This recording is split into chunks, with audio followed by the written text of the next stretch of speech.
Come on, wait for the. Yeah.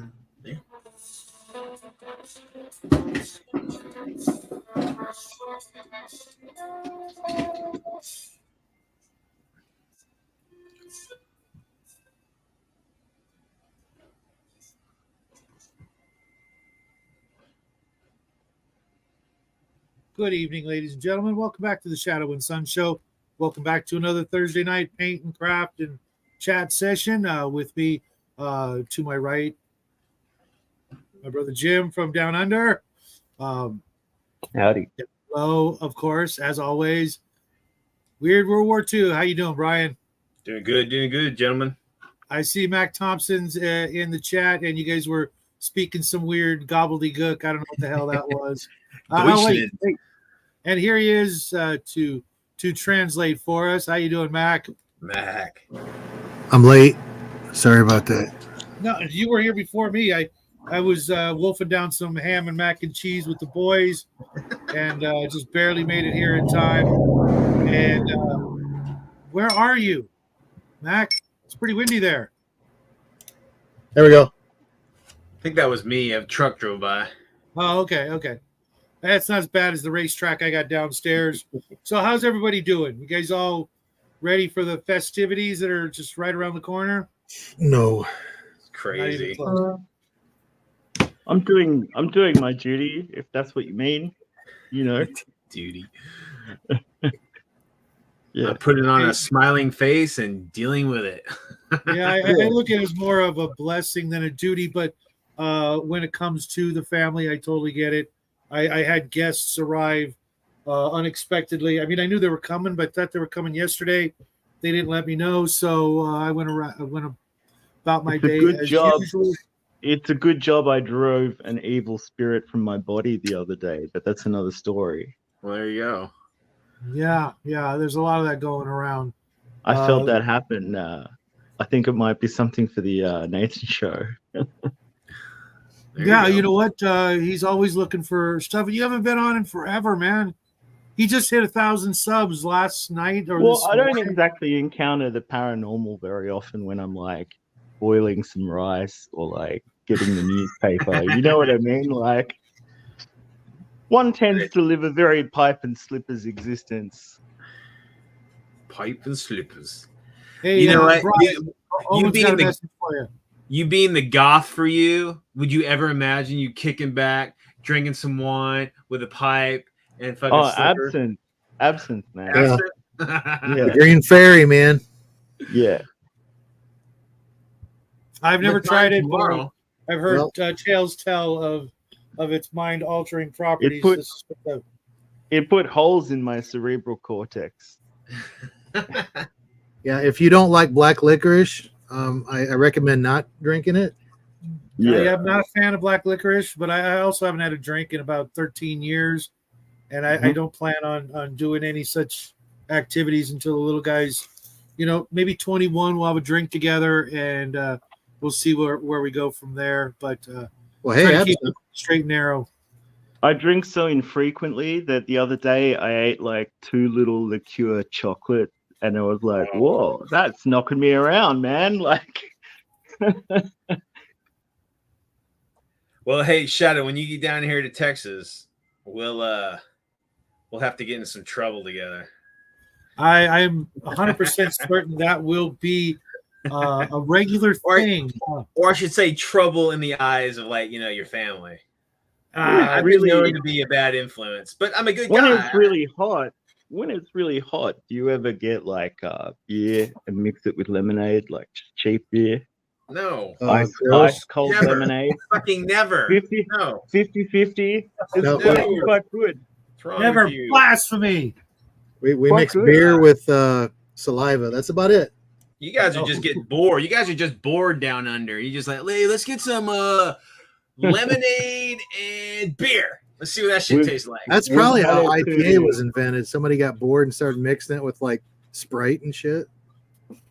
Yeah, I'm more of a hard alcohol guy. If I'm gonna do it, I'm gonna do it right. I'm gonna do it quick, and then see where the night takes me. So James, you have your own channel? I never knew this. I'm Did you? making one. I've Oh. like parked it. I've parked it and I've started doing shit because for a long time I was like putting stuff off and kind of just fooling around with the sprues and stuff and like kind of failing at it and then I had kind of like a weird eureka moment when I was like, okay, this is how I'm gonna do this. So I just sort of started a couple of days ago. Well, shit, I have to check it out. Throw Yeah. your link up. Yeah, throw the link up, man. Yeah, I will soon. No, like now, so I can subscribe right now. No, he's Well, got. put it He in the doesn't private have his chat. pants There's on. nothing He's on gotta it. get There's private nothing chat. on there. There's nothing on there, but it's like it's called Orkshare, which is like ORK or ORC. ORC, and Good it's like boy. Yeah, Orkshire is the border town. It's like the lawless border town where all the different like wargaming settings kind of like border on. Oh, okay. You know, it's where you check your weapons. You know what I mean? Gotcha. Yeah. So what's everybody working on tonight? I'm gonna keep working on my bases in a minute. Train. Hey, Brian, you got a couple messages from Omen in the chat there. What time tomorrow? I guess you guys are gaming. That's awesome. I hope it's new to you're me. gaming. What time? And White I don't Room know. Lemonade I'm not quite with sure beer. what you're talking about, Omen. If you're gonna be smooching up a pear tree, that's a worry. You just got married, Brian.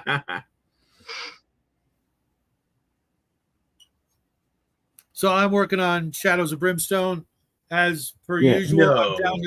I'm down to 40 minis on my table. When I'm done with that, and I should be. He says to drop off paints. When I'm done with these, Whenever, dude. I've got some new Whenever. stuff coming in, but I want to knock out some old stuff before January because of Mini War Much challenge. And I meant to ask you, I don't know if he's going to show up, but do you remember what his challenge is, or is it just another Just crank anything. out as much? Just same thing? just crank out as much as you can. Yeah, There's I don't think I'm following the. Wait a second. I need to be following the mini format. Vinny Mormut, the Hund. Yeah, he seems like a solid dude. He got Pretty me cool. really, when I was already, talking about, let's do more painting and less, flap into the gums. It was right in time with my videos that I was doing about the same subject, and it really helped, spur me on to get some stuff done. You should try to interview Mutt. It's cool because Mutt was like a modeler, like a model builder and kit builder and kick basher and trash train guy. But then he discovered war gaming just a few years ago. So he's new to all of this. But he's like really embraced, like we all did when we first got into it, we went crazy and bought everything and did everything. So it's just interesting to see. It's interesting to see like how just going through his experience that he shows on the camera.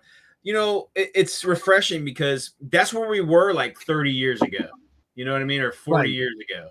And it's just cool to see his excitement and the vigor of getting into it and, going in every direction and buying every little thing and trying every little thing. Like with sort of like the way it was with Bill last earlier this month. Like with Bill, I like, I try to keep my interviews to the new folks, Nerd's Nerd is another good example. You too, Brian, when I just met you, then I expect James, you to be another contestant on one-on-one to introduce the folks out there who haven't met you guys. Yeah, I mean, it's not like when I kind of haven't really earned it yet, but I'm working on it. I kind of something kind of just fell into place this week, and I just started like beavering away, so to speak. No, but you're a longtime gamer though, aren't you? No, not really. I'm kind of more of a noob, like board gamer mainly. Yeah, it's not a matter of really what kind of game that I focus on, because I even if you were like, for example, if all you did was play board games, it would be the same, That's probably about 50%, and like 50% of my board games I play solo as well, like a sad old man. So does your lady play with you? I mean, games. I mean, obviously she plays with you. Yes, on both counts. Good. That's good. That's a good start. A good thing yeah. Because that's that's the dream, isn't it? To hook up with a young lady, who's into your hobby and doesn't. I don't inflict super dry. I don't inflict like super dry historical stuff on it, but like, if it's like a fantasy dungeon bash or Stompy Robots or something, we'll give it a bash. Like. That's awesome. Or awesome. Like building an Acropolis or something like that. Like we play a lot of board games, but I'm also into the miniature wargaming. I'm kind of RPG curious. This is our son. RPG curious. I think it's Hungar. Hey, what's up, buddy? Isn't he great? No, it's Hungar on the screen. Is that shit! I thought he was joining. Curtain holders? No. Yeah, Jackie loves those gnome things. They really kind of came out big this year, and he was just like, "Oh, gnomes are the best." I got a stripper gnome in my front yard. I got to wind up. I'm sure that goes over great with the neighbors. I've got to wind up. I haven't been stolen yet, to be honest with you. This will be of interest to you, Shadow. This is a wind-up lunar lander from 1960s Soviet Union. Wow. Yeah. Oh, hey, speaking of cool. Really old stuff, Brian, I watched the first episode of UFO last night. Oh, what'd you think? I love it. I'm it's great, in love with it. Unfortunately, I fell asleep during episode 2. It's all about the hair. It is all about the hair. Oh my god, I love that purple hair. Back when that actually meant something. And they wear that mesh. They wear that mesh uniform, and you're kind of like, can I see it? No, they got pasties on. Wait a minute. What was going on? You know what? I was really taken back. Not that I'm a prude like Jackie or anything. I've done, my fair share of catting around in the old days. But I was really amazed for 1970s, the scene where I forget her name was, undressing with the weird two-way mirror, but, and then the mention of the G-string on a belly dancer. I'm like, what? Oh, this is my show, man. And it didn't hurt that the intro says Shadow right on there. They dropped the W. Yeah. I'll forgive them. I get it. But I think I was a man whore for like 2.5 weeks. And I think it was probably the most miserable time of my life. I was basically Morrissey that whole period. Just making like weird like Morrissey noises like the whole time. Well, it's better than like gliding like a whale, right? Gliding. Yeah. Was that Bauhaus or Bauhaus? Yeah, I remember that. But yeah, I really dug the show. I fell asleep during the second episode. But I'm in it for the 21 episodes that I could find. I will be. Yeah, that's it. They just did 1 season or maybe 2. That's a shame. I absolutely love the models. The vehicles. Obviously that one tracked vehicle. I guess that's a real thing.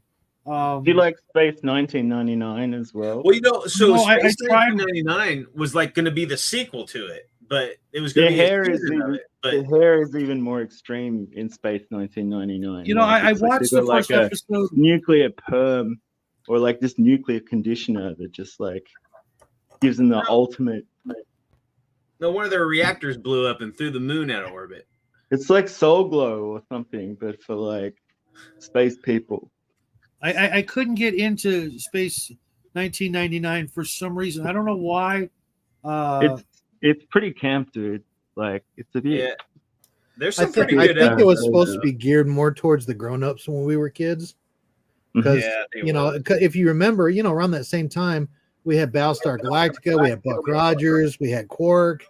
Star Wars had just come out a couple years before, so it had a lot of competition. What about Thunderbirds? I enjoyed that. No, here's the thing, though, real quick. UFO came out 1970. I'm guessing it ended 71 And if Space 1999 was supposed to be the sequel, I'm guessing 72, 73. No, is that about right? Oh, I thought it was in the late 70s. Yeah, I think it was later. Yeah. UFO was 1970. No, Space 1999. Yeah, because I vaguely remember it as a kid. It was, before I even kind of really knew what sci-fi was. I didn't watch a lot of TV, like grown-up TV as a kid until, after first, second grade, maybe third grade. After dinner, it was, off to the room to play with my toys or in the backyard. I didn't really watch from that. 75 to 77. Okay. Sci-fi from that period is pretty magical because, like, the crappy sets and the costumes, like, actually kind of invite you to suspend your disbelief a little bit more. Like, you have to kind of go along. I actually thought the everything, from the costumes, obviously the hair, the models, the scenery for UFO was actually really well done. I was like, this is not, crap. They actually put some money and effort into everything. Not everything, but most of the scenes were really well done. The backgrounds were, I was, I'm a big background guy. I was just talking about that earlier today. Hey, Mini Warmut, you want the link? I'll pop it in. We were just talking about you, dude.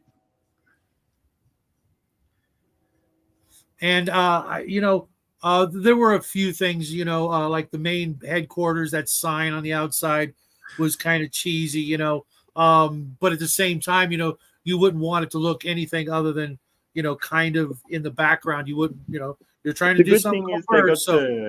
They got to reuse a lot of stuff, whereas like shows like Blake 7 and Doctor Who, they would blow the budget on like 2 or 3 episodes every year, like to make a big fiasco in those, and then they'd have to kind of really make it last for like another 5 episodes or whatever, Yeah. Doctor Who was very a lot of dialogue intensive. Yeah. I like the old ones. Like they retain that eerie. They have a like eerie quality to them. I heard that the second Doctor, Troughton, and the Scotsman. He's my favorite. The Doctor. He's quite good. Apparently him and Jamie used to like deliberately walk on set like buttoning up their clothes like to make gay jokes. He was a character, dude. That's apparently Troughton was like a massive party animal as well. Like it was really, I would never guess that. He was a real swinging 60s dude. He was the first to encounter the Daleks, I believe. No, Hartnell did as well, but like Troughton's Cybermen story is really good. Oh, maybe the Cybermen. Where they're all coming out of the tombs. Yeah. You know what I mean? Like they're thick. In the snow, in the ice or whatever. And the Cybermen have a bit more personality. Like everything that they like, all their interfaces for like all their city and their controls and stuff, it's all like different logic puzzles. Yeah. Like it's like they actually have a kind of personality, whereas the new ones are just kind of like very showy, Mm-hmm. Yeah, I like the creepy old ones in the suits with like the boxes on the chest where they have like a cloth mask.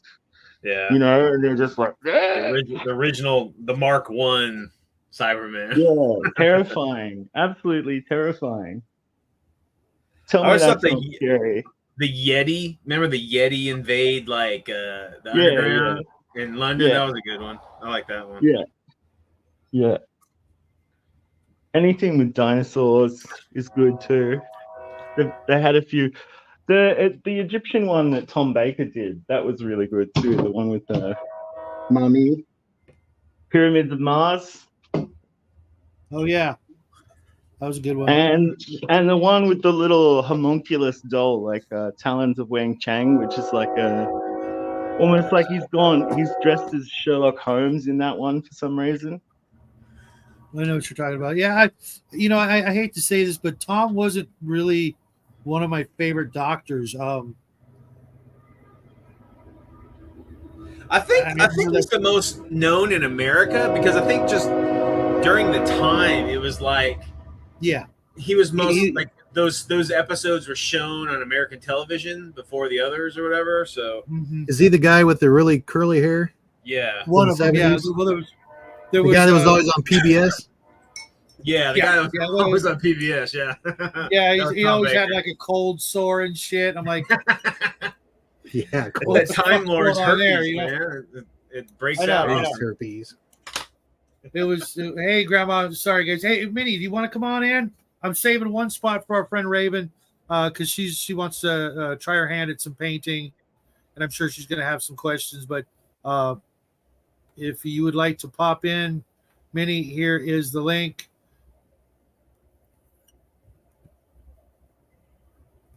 Because I got some questions for you, man.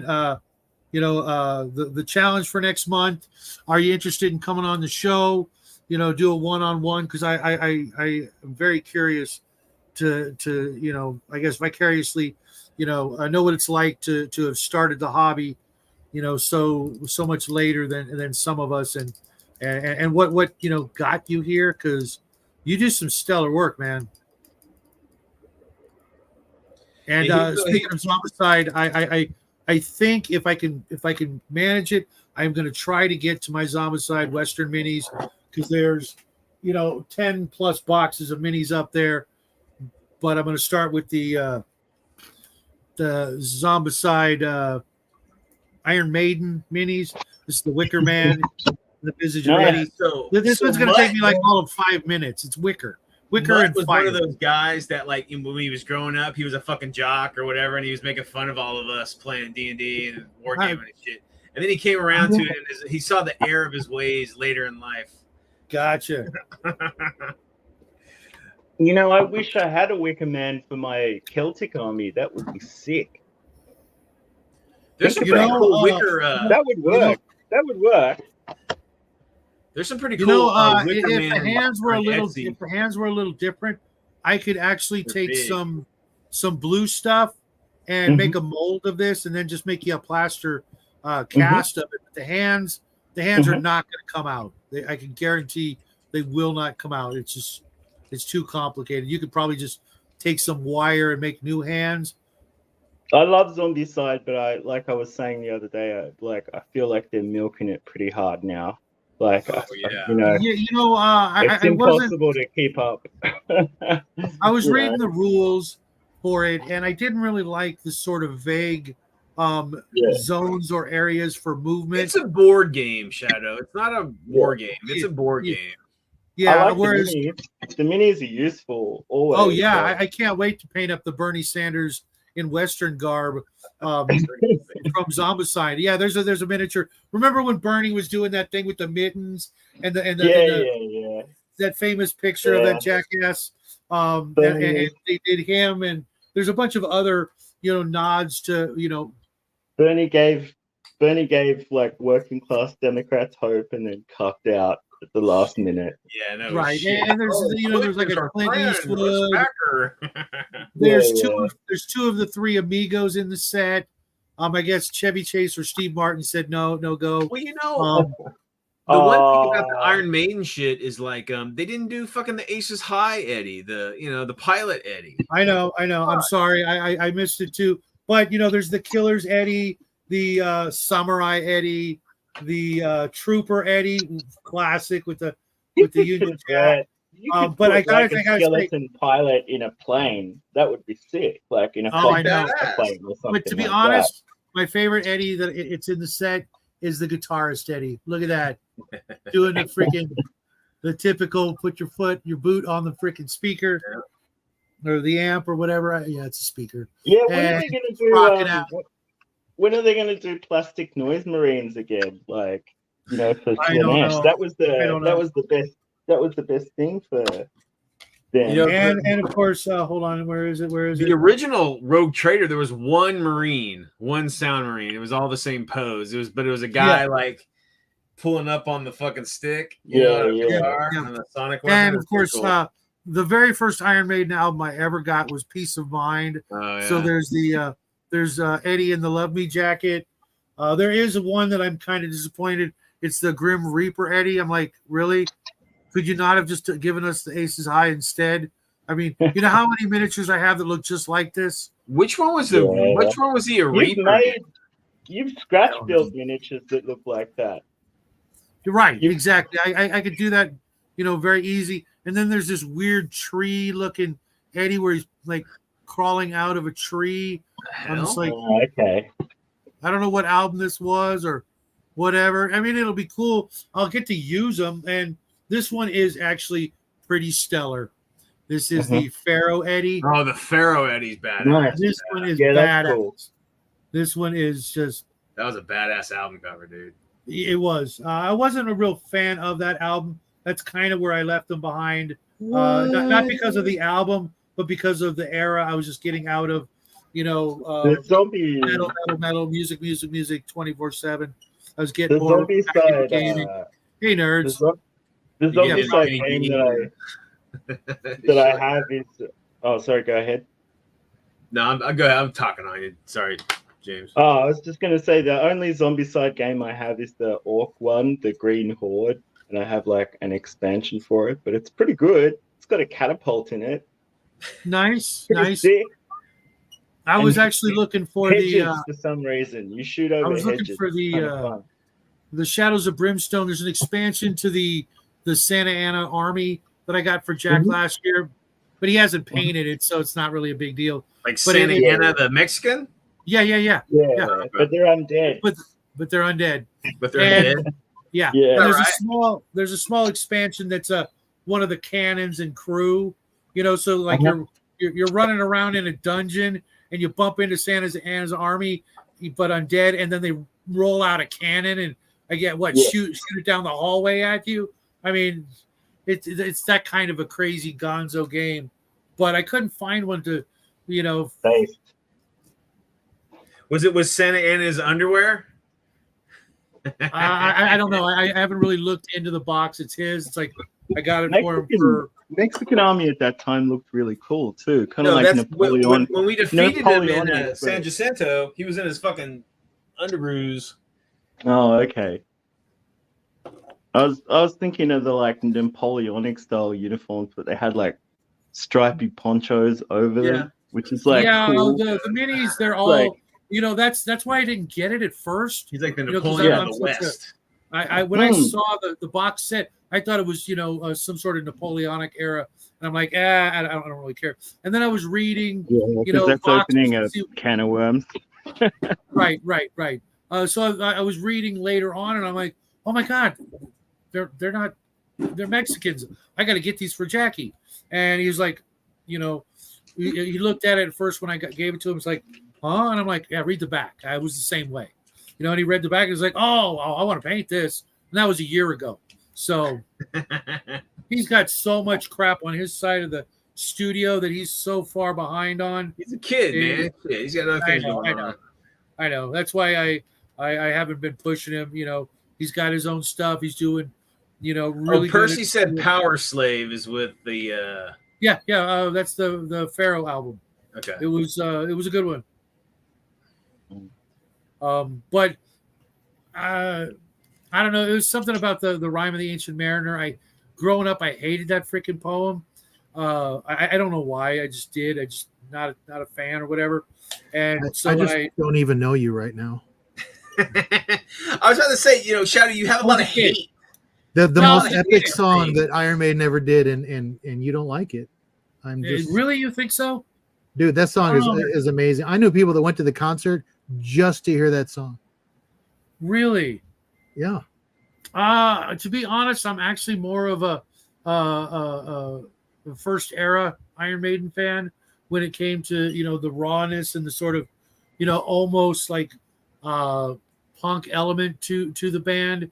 Don't get me wrong, Bruce Dickinson was a fine singer and definitely brought them fully into the grandeur that was the 80s.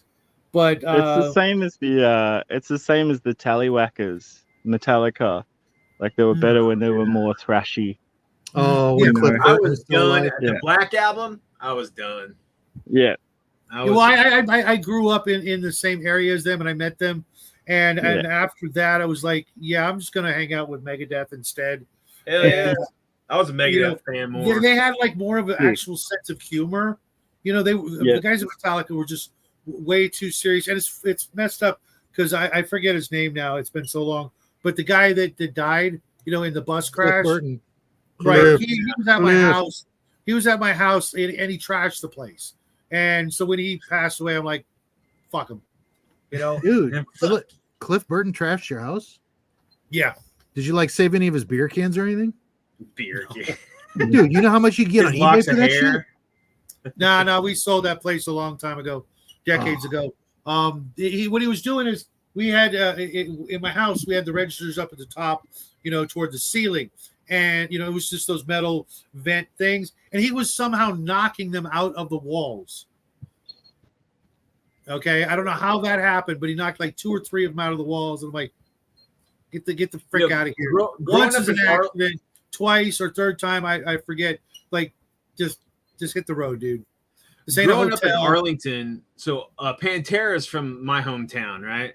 Mm-hmm. And they had a couple bars in town, and we would go to a couple, and they were there often, and they're all fucking drunk out of their mind, doing drugs in the fucking bath. Anyway, they're definitely egomaniac motherfuckers. When I knew them, I don't know them personally. I just knew them from running into them at their bars and shit, and they were assholes. I used to know this guy who was a little bit socially isolated. He was a bit of an autistic kind of guy, but he was an extremely talented musician. And he kind of had like a friendship with Fear Factory. Like when they came to Australia, they would always send him tickets and hang out with him afterwards. And I don't know, they could kind of communicate on his level, and they knew he was really into their music and stuff like that. That's cool. They seem like really nice guys. Is that you? No. Oh, okay. No, I mean I've played and met with a few big musicians, but the funny thing is I don't think I had a deep enough understanding of music at the time to really appreciate it at the time. It's Charles. I'm still a huge Judas Priest fan. They're probably one of my favorite classic metal bands of all time. Despite what you may think, they were. I saw a really cool reality show where Judas Priest was onboarding his new guitarist, and they took them to one of those custom shops, and they did really nice work on his guitar as a kind of welcome to the band. It was really cool. Wish I could remember what it was called. Huh. Well, if you find it, in your feed, your things. Yeah, let me know. They all seem like nice dudes. Kind of just music nerds, really. Old rockers. Yeah, and I just there was something about their style that was really, really polished. The Screaming for Vengeance album was just a tour de force. It had a little bit of everything, in the way they showed what they could do, musically, and it was the beginning of I think some sort of behind the scenes sort of concept album or series of albums, or maybe it was just they liked this one particular artist or what have you. But I'm not a huge metal guy. I'm kind of more industrial, if I like that. Yeah, I mean the whole look after a while was just kind of ridiculous. There's no way you're going to walk around like that every day. It's kind of funny. They were kind of turning it up. I mean, I have friends who are in a synth pop band, and the music they write is so over the top, and they really G each other up, sending each other files back and forth, going, "Oh my god, that's so ridiculous! Let's make it even more 80s, pump up the 80s style." You're right there, Derek. All right, Percy. Sorry. Well, that was look up Derek. I was always a big punk, right? And when whenever they were political and all that shit, that a lot of bands are political and all that sort of shit, and everybody started dressing a certain way and shit. I'm like, dude, who's that band? It's if you're punk, you just do whatever the fuck you want. You don't prescribe to a certain look, right? You're an individual. You're not that's why I was so weirded about all these socialist bands and I'm like, dude, punk is about being fucking free. Freedom. I always thought of like techno as being kind of punky because of the way it's made. You know what I mean? Like with just, boxes and pedals and. Thanks, Derek. Hey, what's up, pal? Hey, do you guys remember who put out the album Democracy, Democracy, but with an M? Yeah. Is that Bad Religion? No, it wasn't Bad Religion. I can't remember it. The heavy guitar band I love the most is Killing Joke, I think. Killing Joke was good, dude. Yeah. It wasn't Dead Kennedys, obviously. Oh, was it Crass? Crass, the Crusty Punks. Yeah, someone gave me that album and I listened to the hell out of it. Which is weird. Yeah, I will later. It's not that big a deal because I did actually create a punk channel on Pandora. I think God's Army did it. They had a song called that. God's Army had a song called that. No, it was definitely not them. This was mid '80s. Hold on, let's see. Killing Joke did. It was 85-ish that I had it. Huh. Is it Democracy or? Because Killing Joke did Democracy. No, it was a Demon Crazy or however you pronounce it. I don't know. But I made a punk channel on Pandora so I could, because Jackie was like, "What the hell is that?" Anyways, there's no way you're going to hear that on the radio or no. You never hear it. You have to like go look for it. It's like as big as Bad Religion was in the punk scene. Mm-hmm. They had one fucking radio song, like 21st Century Digital Boy, or whatever the fuck it was. Crass did a song called Demon Kratz. Maybe that was it. I'm pretty sure it was Crass. Kennedy's? I'm pretty sure because it was it was like the late 70s or the early 80s. Who was it? Crass. Oh, Crass. Okay. Yeah, I don't even remember who gave me the album, but it was funny because I was looking at in Walmart where they have this huge vinyl section now, and I was trying to explain to my son, outrageously priced. Yeah, right. How they probably won't do cassettes. They won't bring that back, which whatever. It doesn't matter. I'm gonna buy DVDs. I'm not going to buy a new freaking, record player to play the albums that I've been carrying around for, 30 years. Because I guarantee if I pull them out of their sleeves, they're going to be scratched to shit from having traveled from California to Virginia and back. There's no way, I bought Rhea a really nice tube preamp for her vinyl player. She still does that? Really nice one. Yeah, she does that. But she never uses it. I think she needs she kind of just needs the old-fashioned hi-fi to plug it into, so she can easily switch between them. You know what I mean? What do you think what do you think the reason is for the sort of bringing it back? I don't know. Hipsters. I mean, to be honest with you, I think it's kind of a toxic medium. If I'm being truthful, I actually kind of think we don't need more plastic. For a while, I was recording things to Chrome cassette just because I really liked the way it kind of took the edge off my kind of software generated music. It made it sound a bit warmer. I'd record out to Chrome cassette and it would bounce the track down. Yeah, see, I never well, how do I put this? I always found that vinyl was kind of a crappy way to listen to music. After a while, it didn't get better. The technology was here it is. The idea is because it's a linear medium, and there's no conversion from analog sound to digital bits before you hear it. The idea is that it's supposed to be warmer, but if it was compared to say an MP3 or something like that, it would be a little bit lower in fidelity. But if you look at the waveform on a spectrograph, it's fatter. It looks more like a sausage. So it's doing something. Watching. It's doing something. Because I remember when, because I had vinyl and cassettes, and one of the very first CDs of all time was actually Blue Oyster Cult's Imaginos, which was just one of the most amazing pieces of music I've ever heard in my life. I'm embarrassed, but I still buy the odd CD. Yeah, I need to fill out some holes in my collection.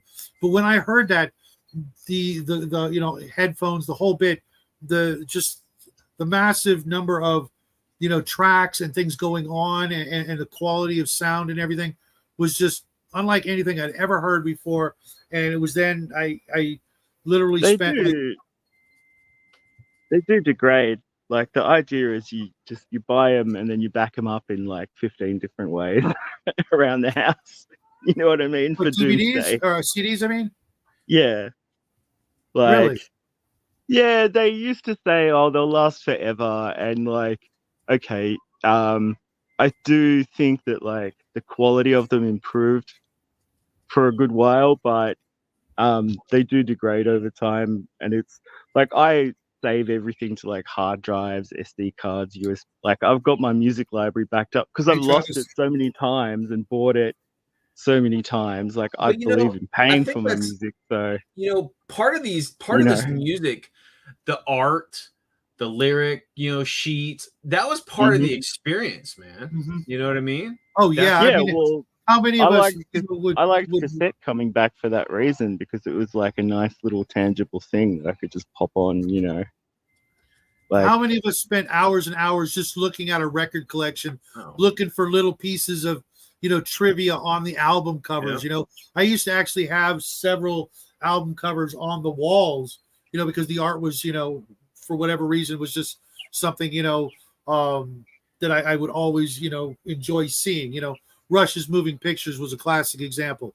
When you look at the front cover, you see one thing, you look at the back and you're like, oh man, this is fucking, genius. I remember the Man of War covers; those are badass. Man of War and fucking Iron Maiden were badass. The music inside was garbage. Yeah. But Michael Whalen, I think it was Michael Whalen's artwork of Elric. Just how did you manage to snag that deal? You get to put that artwork on your album. Well, wasn't it like in the 80s? Bolt Thrower was doing the 40K shit on their albums. Yep. Yeah, but I think they had an actual, contract or something. I didn't bring it back. Kiss Alive too. That's funny.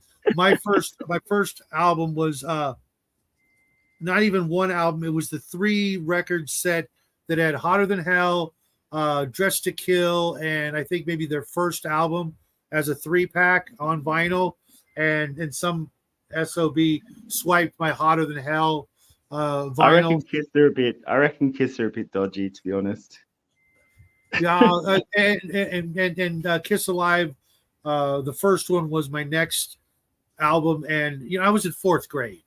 I was really In Through the Back Door by Zeppelin. I was a really try-hard teenager. Like, I was listening to like Bowie and like Blondie and Public Image Limited, and like Public Image is badass. Being like, very kind of artsy and post-punky and stuff, but like now I love the dance to death, man. Now if I listen to that music, it's just a bit too dreary. That kind of Echo and the Bunnymen sort of. Yeah, I like them too. Yeah, that was funny. As metal as most of my friends were, we spent freaking countless hours, listening to MTV, and that era was one. That alone, MTV at that exact moment was so influential. And I don't know what they were thinking when they just said, "Turn that switch off. We're not doing that." I'm not hugely into metal, but I love Sabbath and I love Lemmy. You know what I mean? Oh yeah, Motorhead, yeah. Yeah, but also like his Dio was probably my favorite metal band. Dio was awesome. Dio was a good guy, man. Dio was a nice chap on top of it all.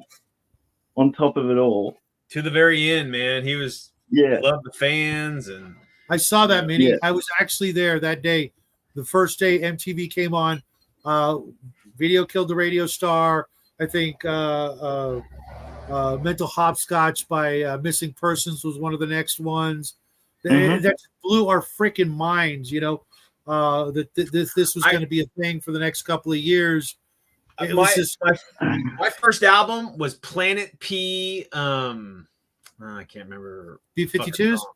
No, Planet P was the name. That and Billy Idol's White Wedding. I still love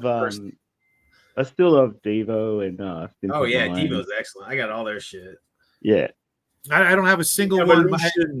I had this one buddy of mine, that was his band, So it was like I would just go over and hang out with him, and that's all he would play is sorry, dude, we're playing Devo. Or Devo. Years ago we saw Devo, Simple Minds, and The Church play like one concert together. Wow. And even though Devo were old, they were like doing costume changes and swapping instruments and running around like performing artists, Yeah. That was their they thing. were really energetic, and they had like really cool. Don't get me started on Pat. She was, it's funny though. Back when she did, her first couple albums, loved her even maybe a couple of albums later. But I saw her at this festival, this carnival like thing, just desperately trying to be relevant, and I was just like, well, that fantasy. Do you like Lena Lovitch? Not anymore, Minnie. She's she's done. She should have retired. She should have invested her money a little wiser and just disappeared in grace. But instead, this 70-year-old, fuck yeah, Gwar, dude. Guys, as much as people think Gwar is just that show, their music is actually pretty good. I have to admit, some of their shit is really good. There's a lot going on with that band. Do you like Wesley Willis? Oh fuck yeah, dude! I've seen Wesley Willis live in Dallas, in dude. the 70s. No, the old black guy, the black guy. He was a schizophrenic. He was a schizophrenic guy. He was a really lovely guy, but he had really bad schizophrenia, and he used to just make up ridiculous jingles over like a Casio tone live. And for some reason, he fell in Dallas one year. He just made it really big for some. People just loved him for some reason. Yeah, he used to sing songs like "Go Suck a Polar Bear's Dick." Yeah, dude. But Batman kicked my ass. And he'd be singing things like "Batman kicked my ass." Rock over London, rock on Chicago, White Castle. It's not good. It's just the scene. It's amazing. I can actually listen to like hours of it. It's terrible, but I can. I mean, Rapture, right, Minnie? Yeah, Minnie. Missing Persons was a weird band. I didn't they weren't they like a splinter or an offshoot of Frank Zappa's band? I love Frank Zappa. Zappa's Frank Zappa. Man. I don't love his like. I love his politics. I love his demeanor. All that shit. He was a true individual. Dude. His personality to the end is just uncompromising artist to the detriment of like everything. But like I don't love his songs where. Like I prefer his instrumental music because it's like actually amazing. You know what I mean? Like, yeah.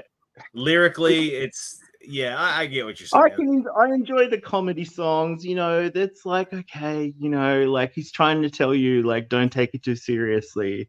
Like, that's the subtext. He doesn't want you to focus on that. He just wants you to focus on the music. But, like, sometimes it's a little bit like, okay, like, I've listened to a whole album about anuses. Like, what am I doing with my afternoon? Okay, that's Frank Zappa, man. Wrong. That's Frank Zappa. The mothers of. Yeah, I never got into him. Another band I never got into was King Crimson. A lot of friends were. I like all the stony. I like all the stoner shit. Sorry, it is what it is. No, I never had the opportunity to, just get into them without, shelling out the money. I suppose I could now because like everything is kind of free, but I just never, had the opportunity. So Mac, there's so much music out there. You shouldn't hear it all. These are bands that Mac would know. I've seen Clan of Zymo, Covenant a couple of times. I've seen Covenant. I've seen V&V Nation and supported V&V Nation.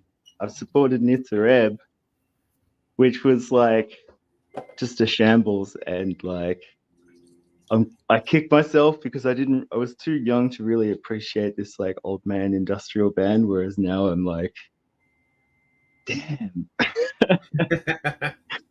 And I kind of have a bit of a better idea of how to like manipulate machines and stuff, whereas back then we were just like a mess of a band. When you watch those old like Devo concerts, man, they got stack upon stack upon stack of fucking keyboards and effects boards and shit, and it's like they were fucking figuring this shit out. Like they were the first, you know what I mean? This was the vanguard of a whole new way of music. It's just they were incredibly technically savvy for that time. Most other bands had guys like them doing their work for them. I've seen Kraftwerk a couple of times and Severed Heads. I've seen Severed Heads more times than I can count because they're an Australian band. So. Silverchair? Severed Head. Oh, Velvet Head. Okay. Severed Head? Silverchair? I like Silverchair, man. The 90s are pretty good. A bunch of kids rocking. I know Silverchair, yeah, like Daniel Johns and company from Newcastle. Yeah. I didn't really like grunge. I was like, this is very dull. That's your emo talking. No, I didn't mind Britpop. Like I like pulp. I didn't like Oasis. I thought they were retards. A bunch of assholes too, I hear. Sometimes, yes. Didn't they say they were the greatest band from Liverpool or some shit? And it's like that's where the but they just kind of hit the reset button, and they really like do owe a lot to the Beatles in terms of their sound, and everyone prefers the Stones anyway.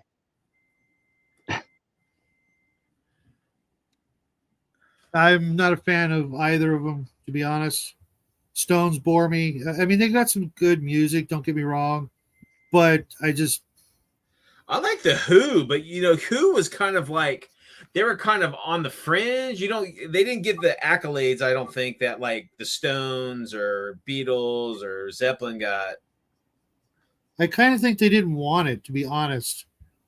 Yeah, the Who, especially Live at Leeds, like that's a really good one. 1971.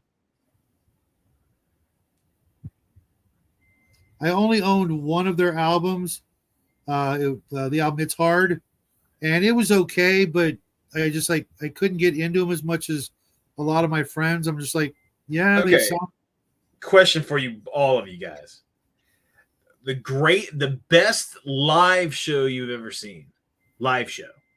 Ooh. It has to be just one live show.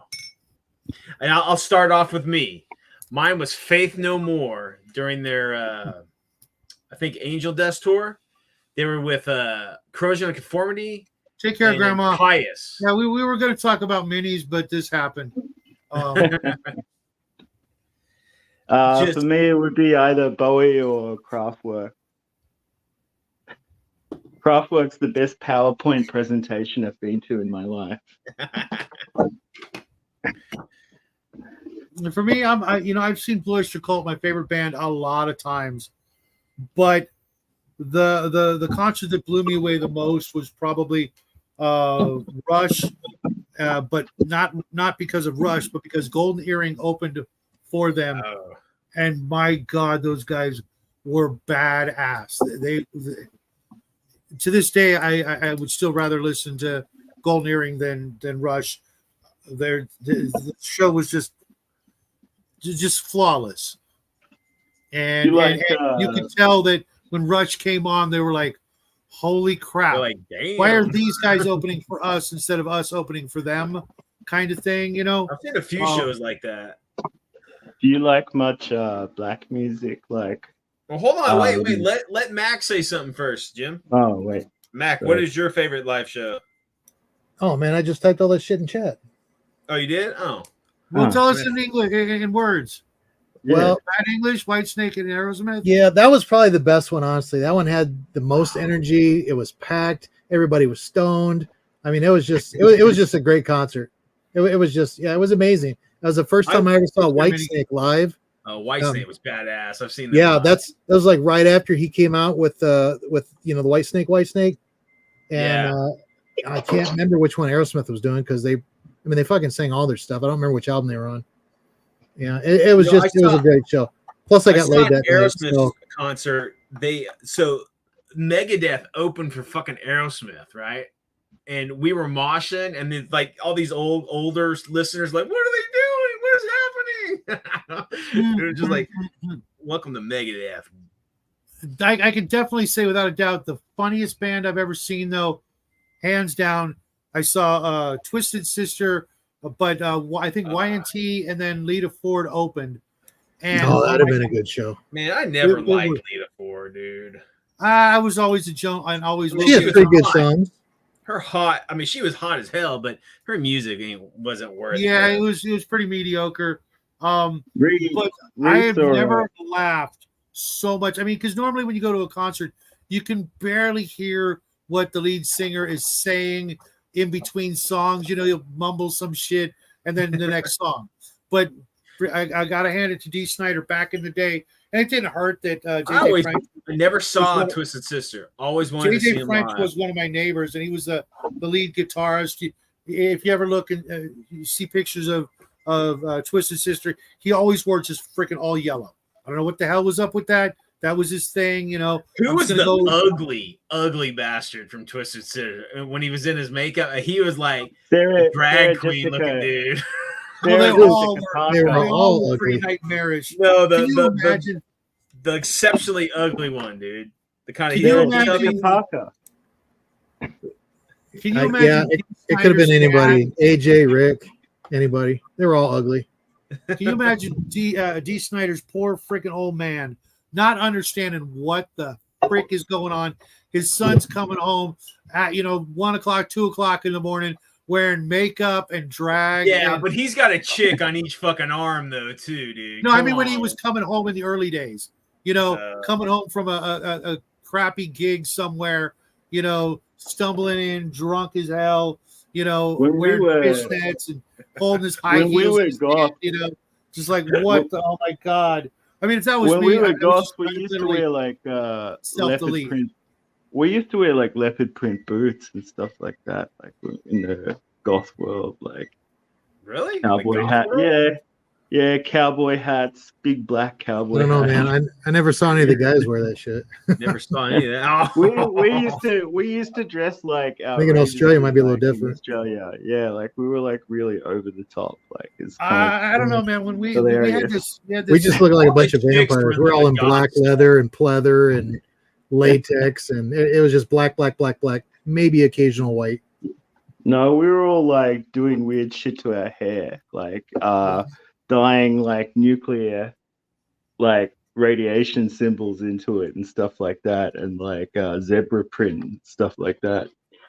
We had this thing called Neuro for a while in my area, because I lived in California, and one guy explained it to me, because I was doing the metal. I'm like, dude, I know you like this, you're a metalhead, It's like, yeah. but the chicks, we have this place called Old World, and it was this little German, like tourist trap. It was designed to look like a little German town in Orange County, California. And he said, yeah, but you know what? My friends and I would just go dress up like pirates and go make out with the girls, that are hanging out there. So hot, dude. you know, I don't know, New Romantic or some shit. I was like, what the frick is this? We don't need that. You know, no. Like, that's where the girls are. And I'm like, all right, I'll go check it out. And I go, and he was right, but it was nothing but girls making out with other girls. I'm like, that's even better, dude. You get in the middle of that shit, and it's like, this is a good night. No. That wasn't happening until a couple of years later. But that's also a story for another time. But it was just, he wasn't wrong. Everybody was dressed like a freaking pirate. You know, a sash, big old boots, you know, some sort of vest and a white shirt with frills. We used to wear like hazmat suits and like stuff like that. I was like, where the hell do you even buy that crap? You know, where do you go to buy a sash? You know, or a white frilly shirt? You know, he used to wear like a suit, but with like military medals and like a gas mask to a club. Like, you know, Jackie would love that crap. Yeah. But of course, you know, it'll be a while before he can, you know, do that sort of thing, and probably never let me know about it. You know, we just throw so much crap. Like, you know, tell Jackie covered in crap, basically. You know, he can be all straight, narrow, and all that stuff. When he has kids and stuff, he can go out and live a little bit, man. Experience some shit. Yeah, I mean, within reason. I mean, you know, but I mean, we used to have music. We had some DJ come over from England, and he played in an SS uniform. Like, oh, nice. You know, it was very strange. Yeah. Wow, that's not unusual. That's not. Yeah. I remember for a little bit of trouble somewhere down the road. I don't know. Growing up in school, you know, all the goth kids were getting like, you know, parkas and like trench coats from like Army Navy stores, and it was always like East German fucking shit or whatever. I've got a Swiss Army trench coat that I picked up from it was some online, you know, Sportsman's Guide or something. I picked it up for $10. It's this long green, like sort of olive drab, thick wool trench coat with the cuffs that like fold up like 6 inches. You know, you could literally like, you know, hide a 6-shooter in there as long as you don't tip your arm up. You know, fine. I would wear that for a video, but now in my dotage, I much prefer to wear colors and look like just an average person, like and not draw Jackie too much freaking attention loves to this myself. jacket. He goes to school. He goes to school wearing the Swiss Army jacket, a Polish military cap, you know, and some other stuff. And of course, everybody thinks he's a freaking Nazi. Right. It's like, do you understand? We used to love people thinking we were Nazis until like that became like a thing that people like we realized that there were like semi-serious.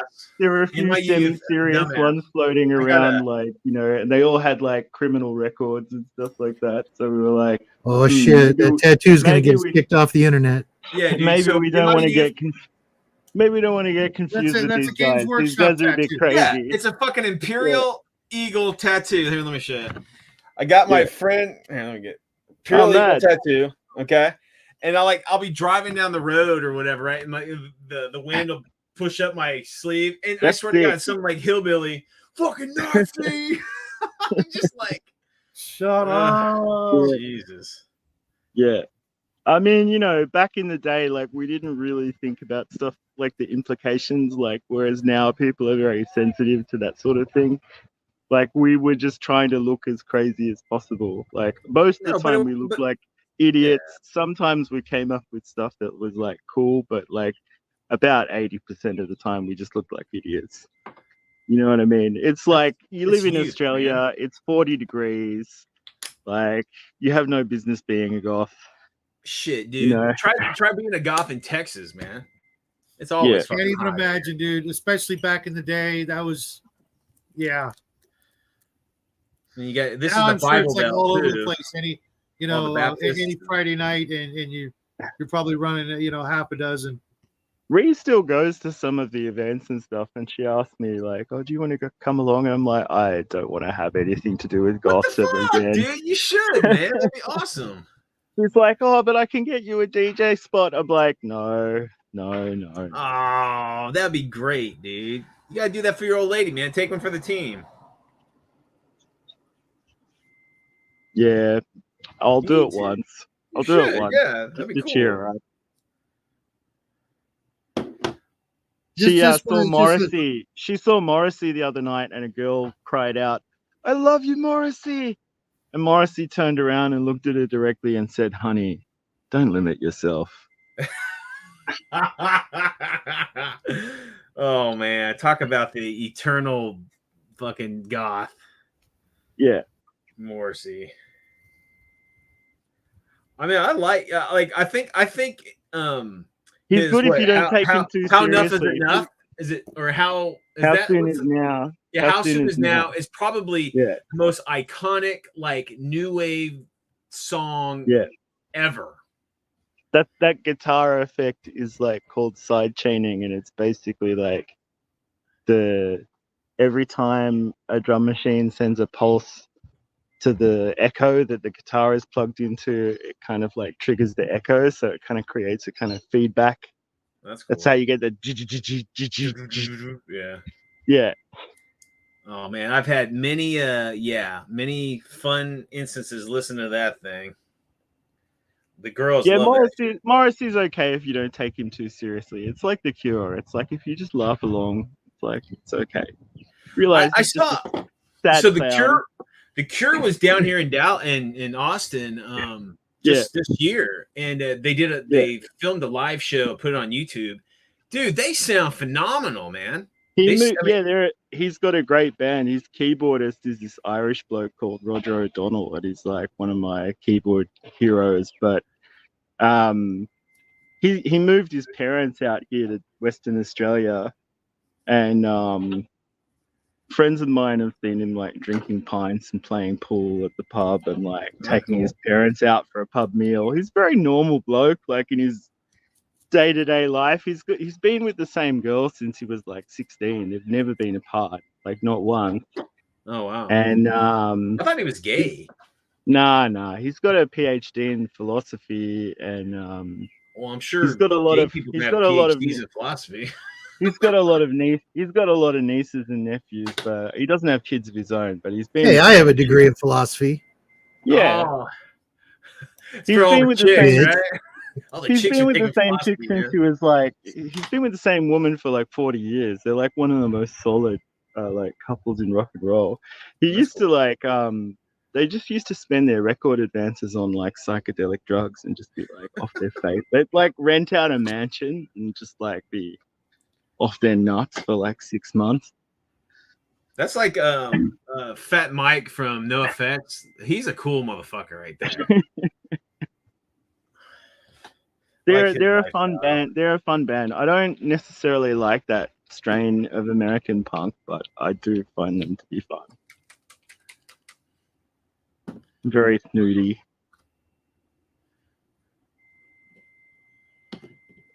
Every freaking day I sit down to paint, I find one more reason to love speed paints. I kid you not, guys. Cheating. Fucking cheating, dude. You're cheating. You just painting you're painting one thing, one color, and then calling it good.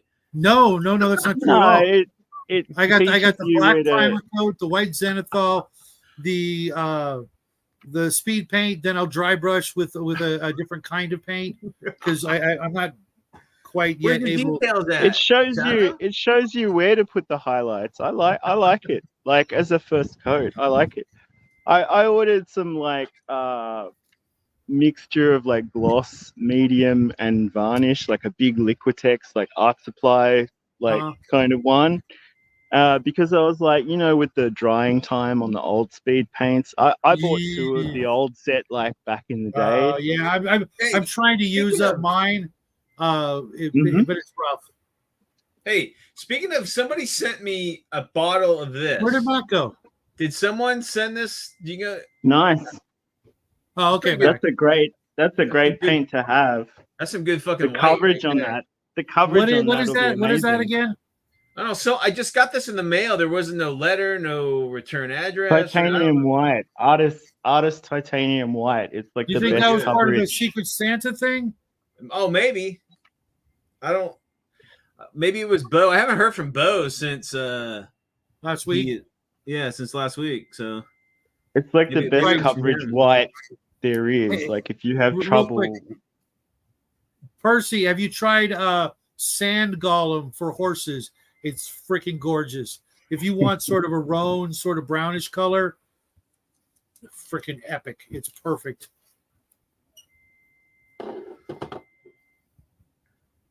I'm doing boring gray. No, not at all. Not at all. I really like nut brown ink from like Winsor and Newton. Oh, okay. Yeah, but it's the Doc Martin would probably be the same stuff. All those paints are made in the same places, you know, like all the like there's like 3 factories in Spain and like 3 in Italy, and that's like half the paint gets made there.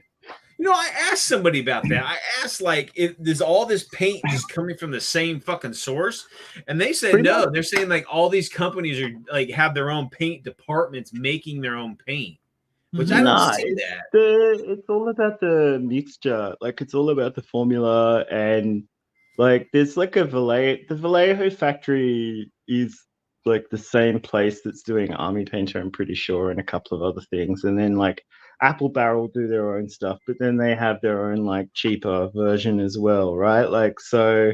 God, how much cheaper can you get an Apple Barrel? Well, Apple Barrel is very expensive here because it's imported, and I actually love Apple Barrel. I actually love Apple Barrel because if you add a bit of ink to it, it really boosts the color. Like you don't have to worry about fading or anything like. You know. I bet Apple Barrel's the cheap stuff here. It's like what is it, Shadow? Like $1? Here it's like $1. There's some other brands that are similar, but I think Apple Barrel is either.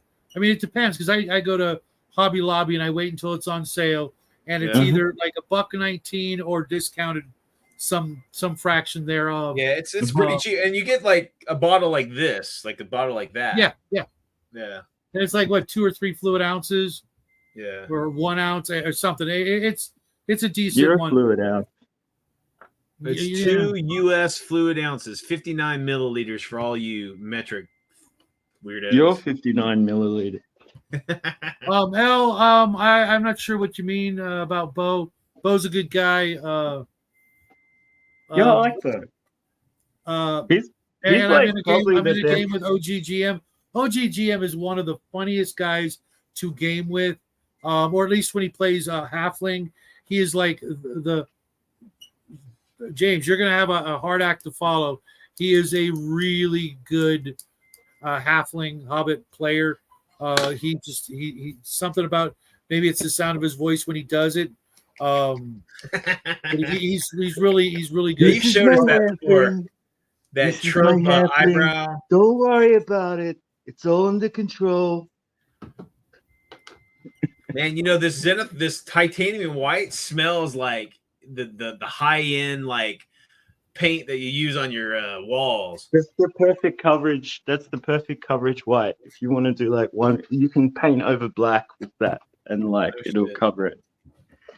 I've seen that that paint 3 for $1.25. I know what you mean, but I've not seen it at that price. I'm not sure which video you're talking about. Personally, I'll go one harsher.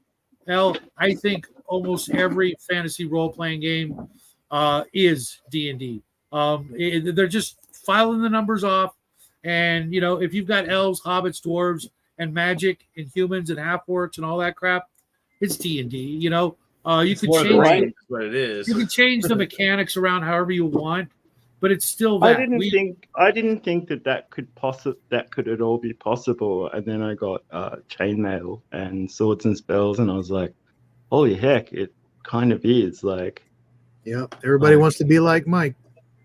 Yeah. As a matter of fact, I need to get a copy of chainmail. I love swords and spells. I think I have a PDF of it. Nah, you know me, guys. I know, but I want the you book. Can get a print of it. You can get a print of it from Wargame Vault. I'm gonna bounce and give someone else a bit of a go and like let my bases dry and do some more housework. We'll be here for a little while longer. We've only been doing this for an hour. I'll be listening in for sure. I'll see you guys. All right, man. Take it easy, brother. Take care, James. Hey, James. Hey, and if I don't see you for some weird reason, Merry Christmas. Give Rhea a hug for us, and I'll talk to you real soon, buddy. Yeah, not a hug, not a kiss, just a hug, okay? He froze. I don't know what was up with that. Flipper the tongue for Brian. Yeah, he was smart. He bowed out before he heard my.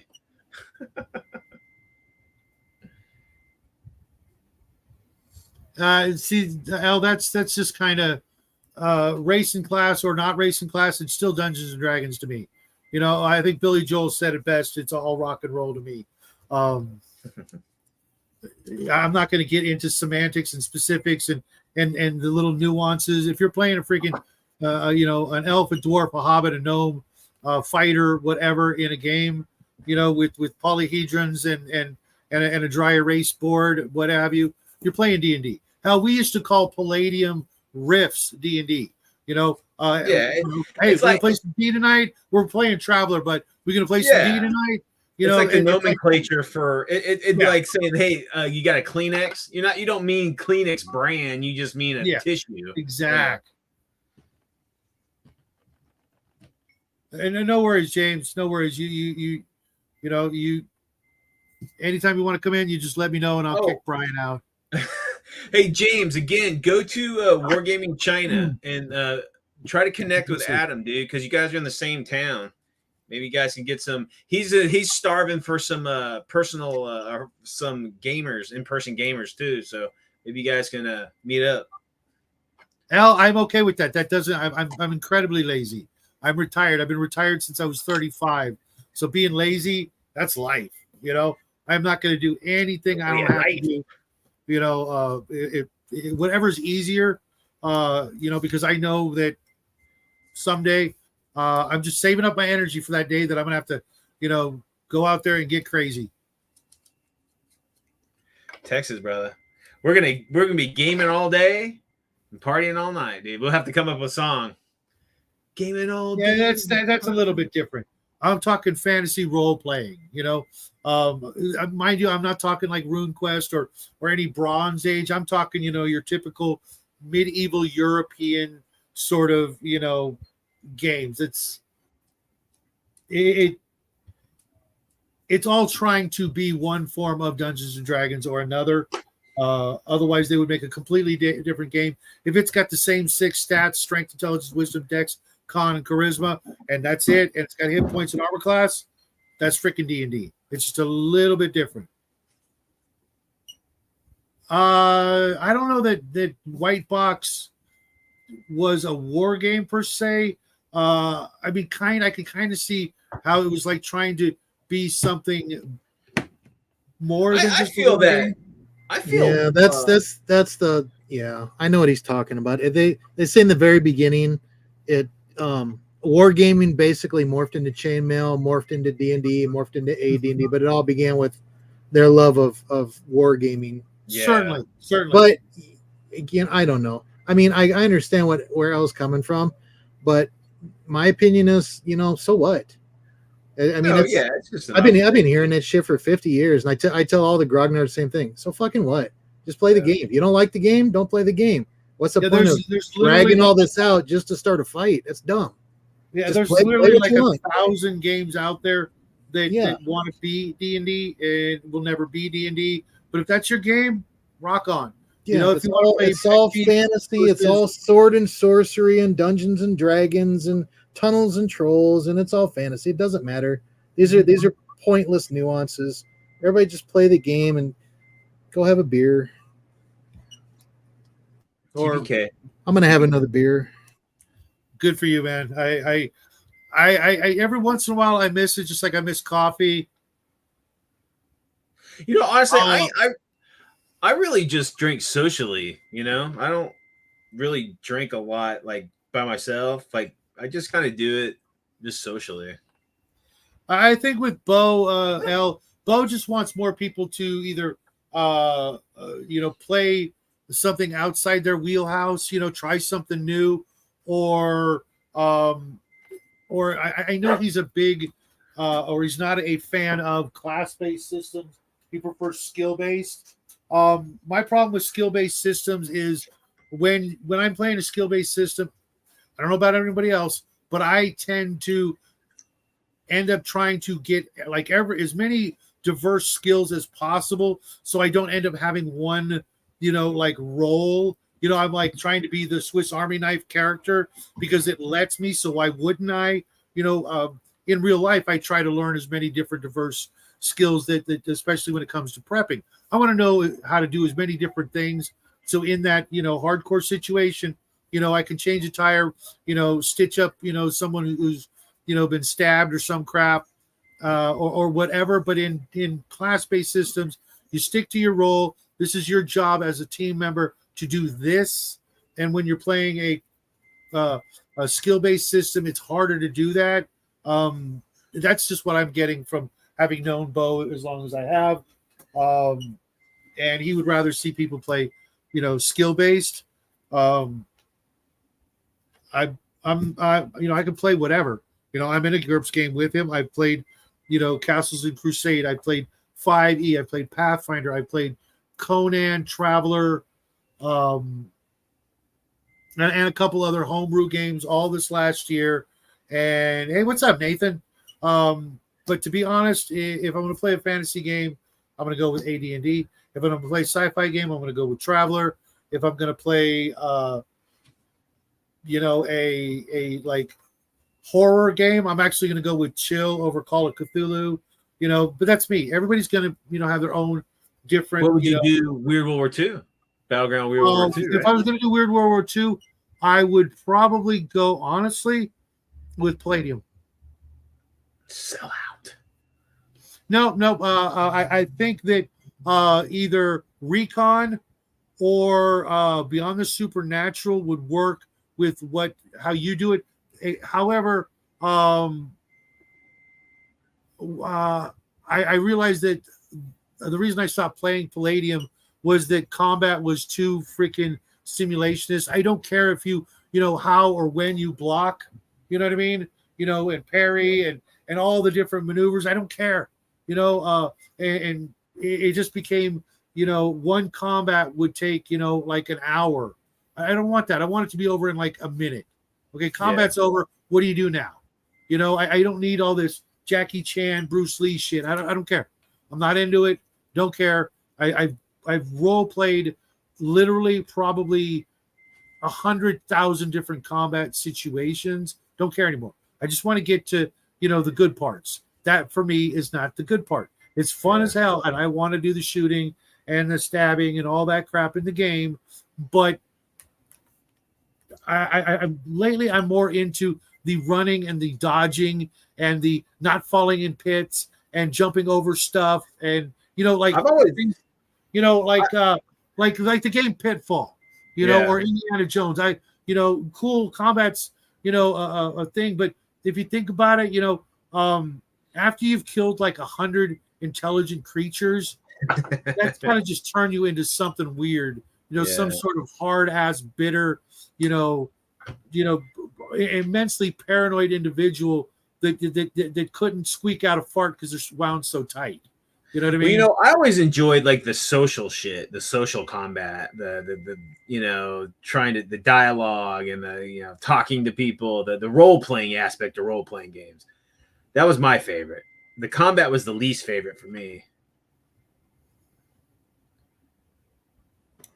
Well, that's just weird. That's me, brother. That is me.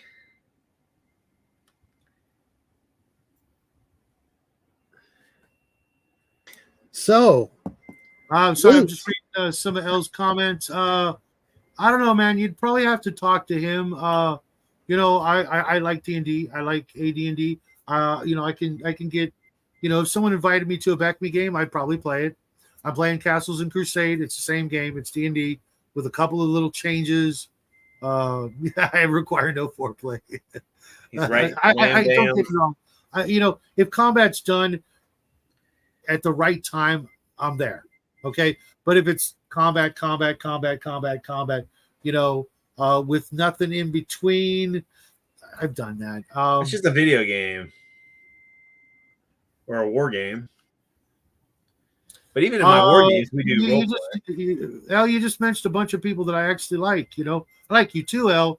And one of these days you got to come on the show because you've been all over the community for God probably longer than I have.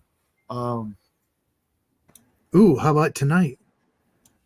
Yeah, if you want, I'll put the link back in. You're more than welcome to come in and we talk music or whatever. You got to do some fucking crafting though. Don't pull a Omen or a James. I don't think El can where he's at. No. But one of these days, bro, just you and me, and you don't want to put your face on the camera thing. I get that. A lot of people don't want to do that. And guys, I'm being sincere. I'm not trying to stir the pot and shit or anything, but I'm like, seriously, like, why do people not want to show their face? I mean, is it just and I'm being sincere. I don't know. I've always been just fucking Brian. So, and I ask lots of questions because, I want to know. So like Mac, why don't you want to show your face? I mean, just at ease or. You really want to know? Sure. I asked. I took a white phosphorus grenade to the face a couple times years ago. Ooh. I'm just kidding. No, I wouldn't care, dude. I'm when I'm not here in hanging out with you guys in the gaming world. I'm on a lot of other social media that's incredibly political and pretty radical, and I'm sure I'm on a number of lists. So I'd rather not put a live face for them to, I gotcha. Okay, it's safer this way. But we'll meet in person someday. Reason, yeah. Absolutely. As a matter of fact, Mac, I got something in the mail from you, but I'm not opening it just yet. Appreciate it. I have no idea what it is. Oh, you should open it. You should totally open it. Well, I've got a couple, and I'm waiting for Jackie and I. We're going to do it all at once, because a bunch of people were real nice to us this year, yourself included. This was more for you, though. Okay. Well, you got to understand that what's mine is his, and someday, No, I get it. He'll get it someday. He'll either take it or, Yeah, he might steal it from you too. Man, he's gonna throw away all my gifts to you. But I can't explain it. I can't explain it, Brian, until I actually see you open it, and then I can explain it. Okay. And real quick, Al, you're not wrong. They do shit on that game, which bums me out to an extent. But you know what? They're solid on everything else. I don't like peas. I won't eat them. But I'm not gonna. Really? I don't like peas. Man, you were just all kinds of letting me down tonight. Yeah, we just didn't grow up eating them, so I never developed a taste for them. Oh yeah, you guys did all that weird stuff like kale and avocados and shit. I'll eat the avocados. Kale, no. Kale hurts. We ate normal vegetables over on this side of the Rockies. Yeah, I've been on that side of the Rockies. But you know what, Al? When it comes to the other things they talk about, I agree, or at least appreciate their opinions, and that's fine. I'm certain that a lot of people out there don't like certain things that I talk about, and they're probably not watching now, because they don't want to hear it. They don't have to watch. They can, change the channel. Peas are a good source of protein. Really? I didn't know that. I was just talking about that the other day. When they try to get us to stop eating meat, beans and nuts are not going to be enough. I'm going to be eating eggs and bacon and all that other crap. And if worse comes to worse, squirrels and chipmunks or pigeons or something. They're not going to start grabbing iguanas and shit. We need protein. Yeah, that's what made us the men that we are. How much meat is on an iguana? I guess that's pretty big. A couple iguanas. One meal. Maybe two if you stretch it. You add it to some rice and beans or something. I don't know. As long as it's not green when it's cooked, I'm okay. Because I won't eat anything that's green. I had turtle once. Oh man. I tell you a quick story. I was dating this Thai girl for like a long time ago. And she took me home to meet her mom, and of course she totally changed. The girl I knew, as soon as we walked in that door, she was like a completely different girl. I'm like, what? I'd never experienced that before, I was young. And I'm like, who are you? And what'd you do with my girlfriend? And it turns out she was crazy anyways. So it wasn't actually It was a question I would actually come to ask a lot later on after that night. But she made something. Her mom made dinner. We sat down, and I'm like, okay, I'm not going to be rude. I'll try it. I wasn't hungry to begin with, so I was like, look, I just ate a big lunch, so don't mind me if I don't like scarf it down, and I ate some of it, and I'm like, this is not good. I don't know what this is. Fish or something, or no, it was turtle. Turtle belongs in soup and bait. That's it.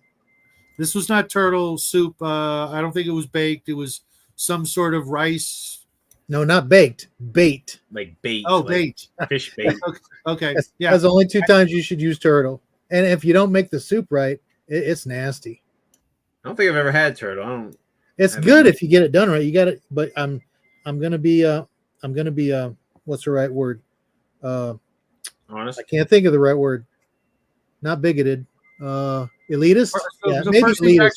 First, he's actually going to be growing iguanas in Central America for food. Yeah, that's awesome. But yeah, I'm going to be elitist. You basically have to be a really good Southern cook to make it right. It's like sausage gravy. If you don't have like an ounce of redneck in you, it's going to come out wrong. I'm pretty certain I have at least an ounce of redneck in me. My mom's family is from Georgia. And, there you go. You can make it. That's redneck. Dude, I'm an awesome cook. Yeah, macaroni and fucking hot dogs. Nobody lives down there. They're going to Texas to welcome me. Thanks, Al. I certainly hope so. The game store we're going to open is going to be freaking epic. Yeah.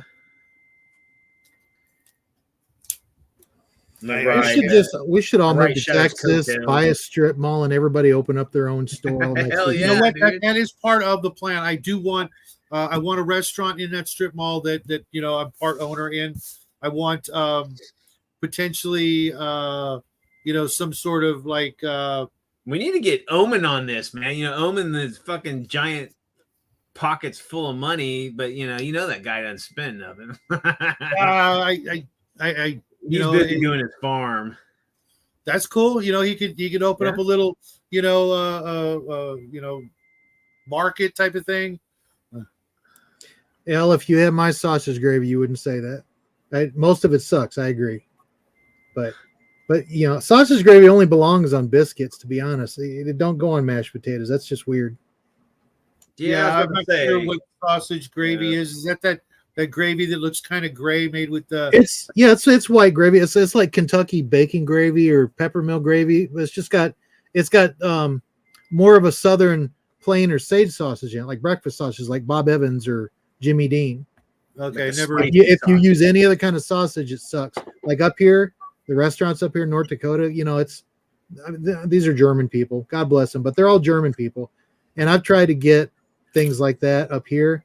And they bring me this plate. It looks like little cut up hot dogs in like this milky soup. And I'm like, what the fuck is this? That's a sausage gravy. No, it ain't. Take it back. Yeah, you go back there. Come here. I'm going to show you something. Get your learn on.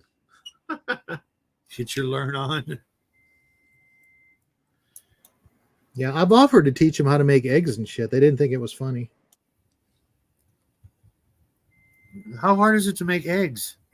Apparently really hard for some people. What I find lacking in restaurants is eggs Benedict. God almighty. No one can make a good eggs Benedict. My wife gets that all the time. That's her favorite. I love eggs Benedict. I've never eaten it because the name throws me. It has nothing to do with that. You'll be all right. What is eggs Benedict? It's like it's like soft poached egg or something. Yeah, it's got like this hollandaise sauce on it, and it's on I think it's an English muffin. Okay, and, it's really good. It's got ham with it, but it's usually the sauce. Sometimes it comes. I don't know, man. It's like when my mom used to make it, it was like perfect. But then like at the restaurants, the sauce is really thick. Almost like a gravy, like a really thick gravy, or it's really runny. I don't know. But don't we? I mean, isn't it true that we always like, equate dishes from our, our childhood, from our folks. Oh, absolutely, My grandmothers were both Southern, and their cooking was amazing. I've never found better since. I miss it. I guess it's like that's the time when our palates develop, right? I suppose I'm the outlier with that. My parents were such absolutely awful cooks that inspired me to learn how to. Well, not really inspired me; it forced me.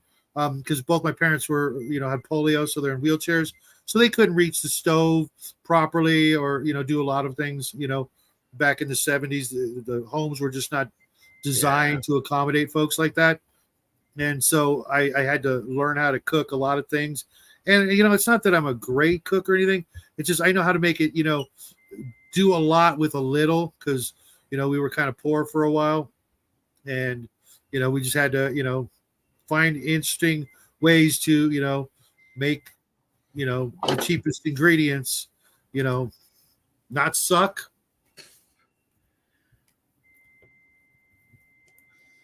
So a lot of stuff is, kind of,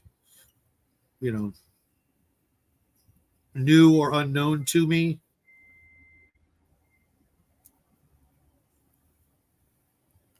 But my boy went to okay, go ahead. I got a question for you. You painters and modelers out there. So the flat spray, varnish spray, Tessers used to have. That was my preferred to go to. Flat varnish. Now that Tessers isn't making it anymore, what do you guys use for a flat on your models and your minis and all that shit? What do you guys use? I don't. You don't? I don't varnish anything. How do you seal your paint? You don't? I don't. Because I'm never done.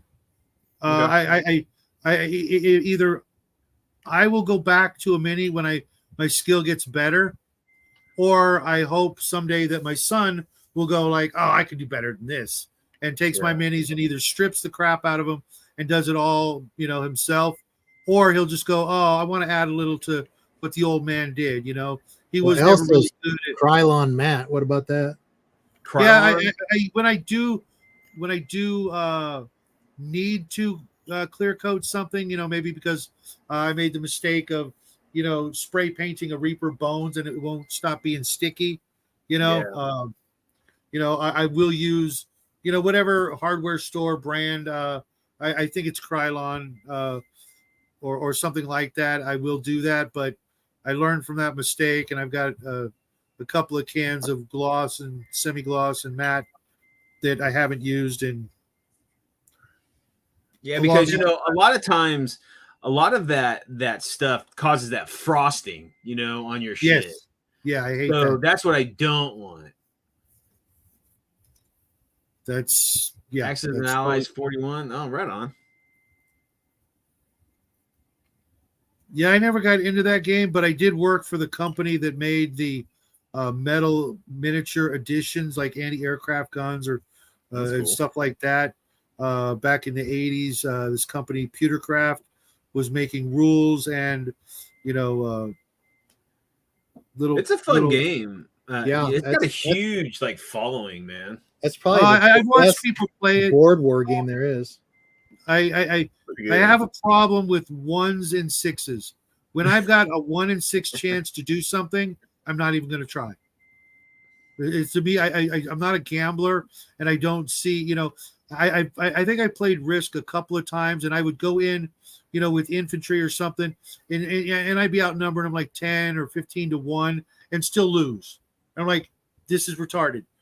You're telling me I go in with 10 times as many troops, and I still lose all of them? It happens, man. Superior firepower or superior tactics, yeah. Sure. But it's not that kind of game.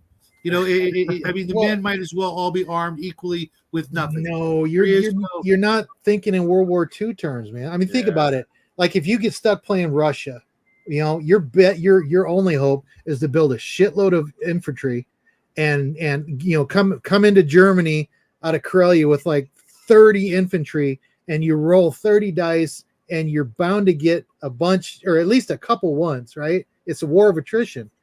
But if you get armor coming against you, what's a Mosin going to do against a tiger? I mean, seriously, ping, ping, ping, ping. So yeah, but if you throw enough bodies in front of a tiger, you're gonna you'll eventually bust it'll and, detrack it or just gum up the works, right? But when you're going infantry versus infantry, and I still need a 1. Well, yes, because it's assuming that the side that's attacking is attacking. They're advancing. They're exposed. The side that's defending, they get a 2 or less. It's assuming they're in a foxhole and they're trying to hold their ground, so they get 2 or less instead of 1. I mean, it works. It's literally a war of attrition, and strategy. I think the coolest war game, but see, wouldn't it be better than if that's the case? Room. Wouldn't it be better to just never attack and just be on the defensive and let them? That's a strategy for some people. They'll build up troops and build up, and they'll spread them out throughout all their provinces and make a big giant wall of a human shield wall on all their outer provinces, and they'll be like, "All right, bitches, come at me." I mean, I've seen it work. True. I've seen that, yeah. Until the enemy makes bombers. It stands to reason that would always work. No, because the dice or at least 5 out of 6 times that would work. Yeah, I mean, it's like you said, it's the dice. I mean, I've seen guys roll nothing but 6s. I mean, it's maddening, but it happens. But it is a fun game. It's. I mean, you can play it so much you basically learn all the strategies, and like move 3, you pretty much got to figure out what everybody's doing. Everybody always hits Karelia. Everybody always tries to take North Africa. Everybody always bombs Pearl Harbor. Yeah. So you start thinking of strategies to kind of tweak it or do something else when they do it. It gets, if you start playing people that are good at it, it becomes very formulaic. Yep. They all kind of go to their same go-to. I played against a bunch of guys that were in the Army, and that's all they did. The 4 years they were in, every weekend, Axis and Allies. So I learned to play with sharks. Those guys, yeah. Gotcha. That's funny. Painting up some doing scenery, so I'm painting up some flagstone fences. Some ammo crates. What else we got? We got some furniture. Nothing too exciting tonight. Yeah, I'm doing some Vikings right now for Shadows of Brimstone, and then I think I could put to bed 12 minis tonight, and cool. That'll leave me down to 28. And then I've got a game tomorrow with Bo and Brian and Omen. And again, I'll hopefully knock out maybe another 12 or so. Come Christmas, I'll be done with everything on my table and spend a little time, actually, you know what? I probably won't even get, after I finish these, I'm going to be redoing the studio. I'm going to redecorate back here. And I got some lights for my birthday last year. I don't know if you've seen those like LED that come on a strip of tape. These LED lights that you'd like tape up, and then they've got a remote, and you can get different lighting effects. Yeah, Mel's got something like that. Yeah, Jackie's got those in his room, and I'm like, these are pretty cool. That's cool. And that way I can do special effects and get a little bit brighter light in here and something directly overhead. This is my take on the crit thing. And mind you, I wish I could talk more about critical hits and fumbles, but I'm under an NDA right now. Well, several, but I'm working on a game, and so there's not a lot I can say about it. We had a game, 10 people, and when you're running a game with a 1 in 20 chance for a crit or a fumble, and then you roll on a table that a 20 is an instant death and a 1 is not so bad, probably just dropped your sword, all the way up and everything in between on a 20 different level chart. Crits and fumbles are going to happen. They're going to happen a lot, and that means people are going to die, whether it's the PCs or the NPCs. And personally, I did a 2 or 3 part series on why player characters need to die if there is no chance of death, there is no challenge in the game. You know, and I know one of these days it's going to happen to me. I'm going to be in a long campaign, and a character I'm really starting to dig is going to die. But you know what? That's actually, yeah. If you can't die, and there's like 3, 5, 7 saves to see if you die, you're just playing a storytelling game, and that sucks. However, if you remember the old days and you made up a first level character and he didn't die, you know, that was awesome. That was way more awesome than it is now. It's like now expected that, oh, well, I'm playing a character, I have to live. No, you have to die. It's just a matter of when. Okay? It's going to happen.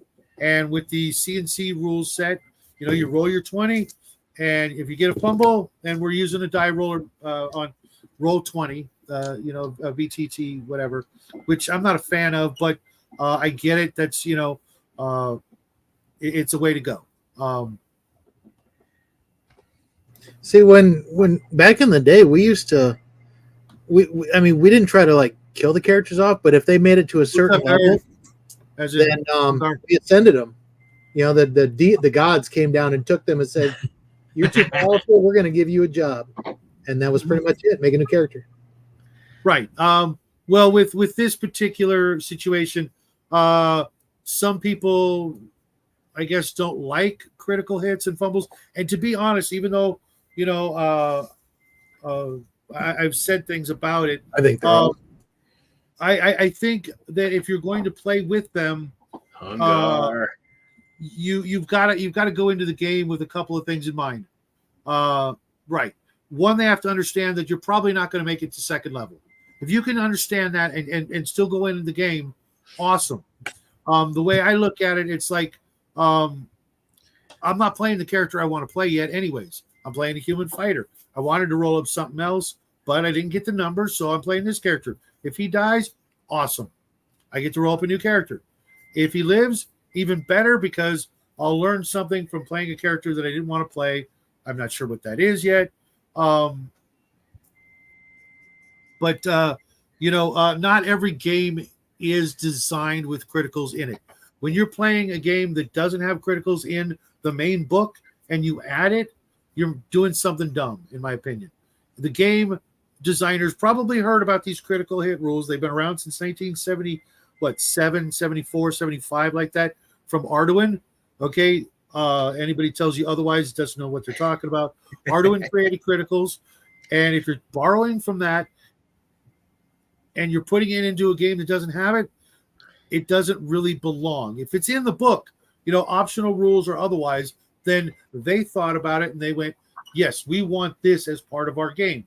If you add it, you should be playing one of those games that just had it in it already. Otherwise, you're drastically changing. Like I've been in AD&D games. It's like crits don't belong in AD&D for a multitude of reasons. Number one being you have hit points, and the weapon determines how many you take. When you roll the damage for that, that says, hey, you only took 1 point or you took 8.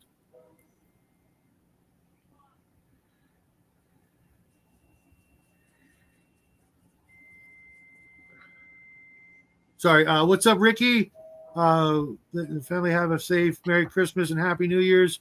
Your friend Ricky from Northridge, California. Nice to see you, Ricky. I don't remember seeing you before, but hello, Cali. Yeah, welcome to the show. We're talking about games while we paint up some little plastic army men for our games. Now, L says, Shadow, this is where you need to do a video on XP for GP as part of 3 of your treasure series. Why you get XP for GP is avoiding death by not fighting all the time.